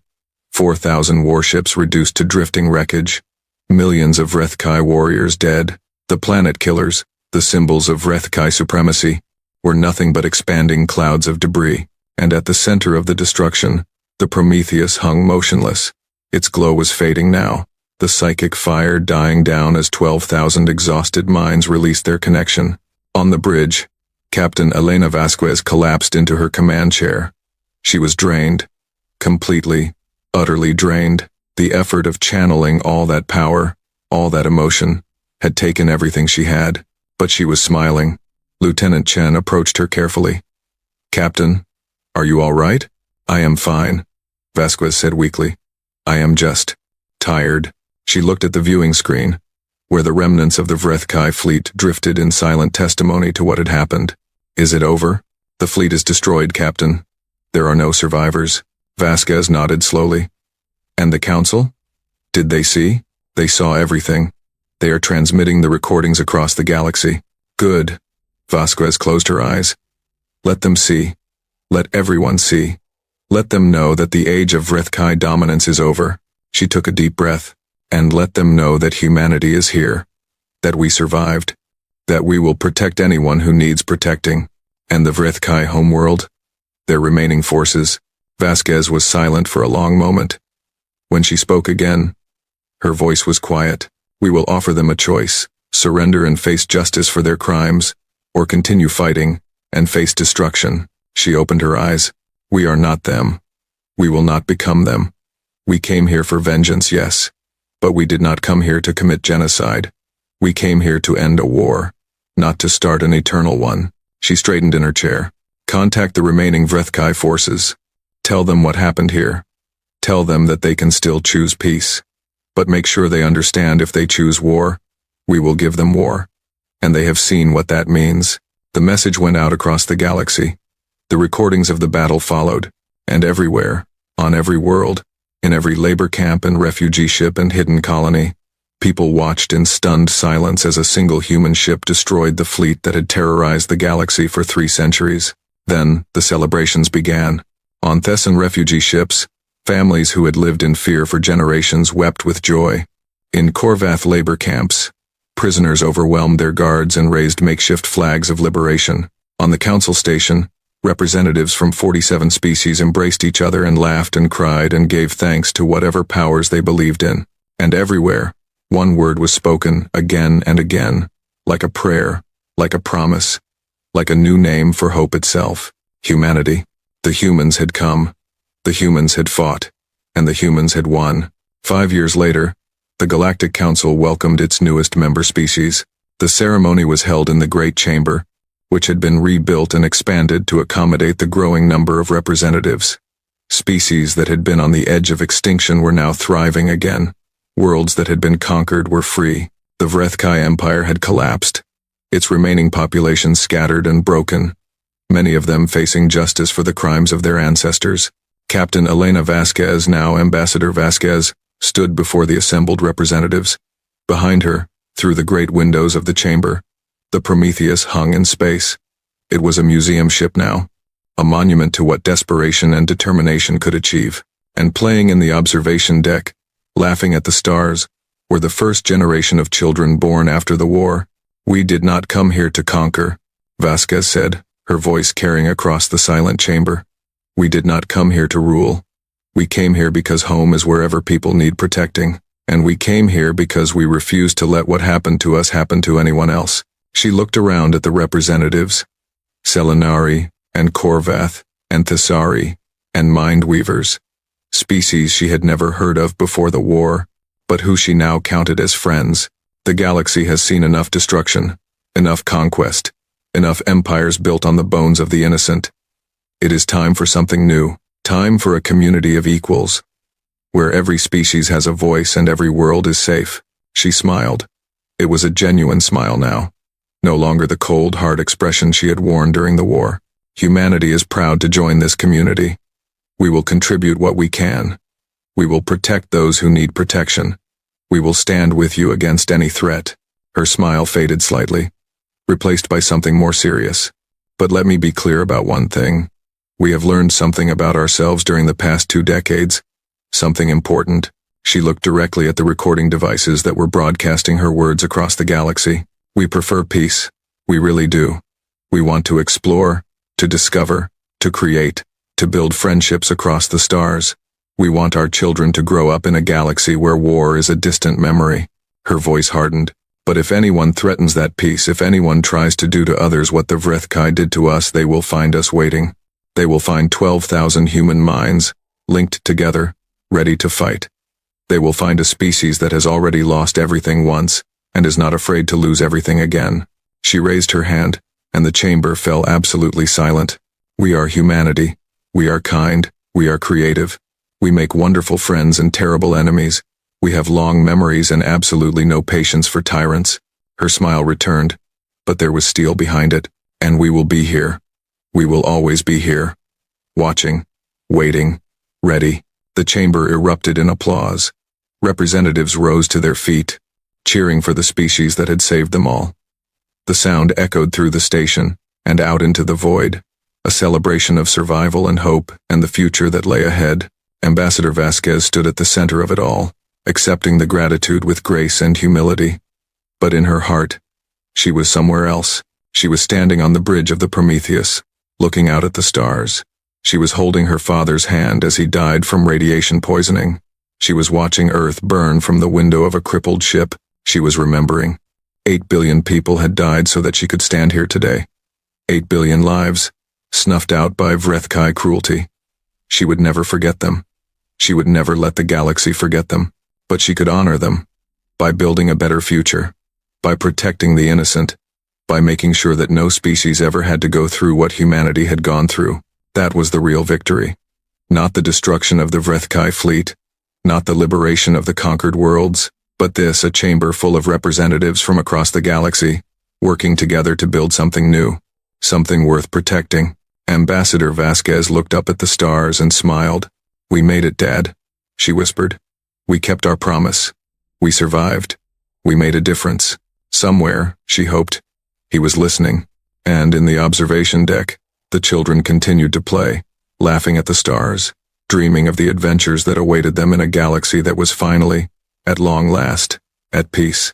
Humanity had come home, and humanity would never leave again.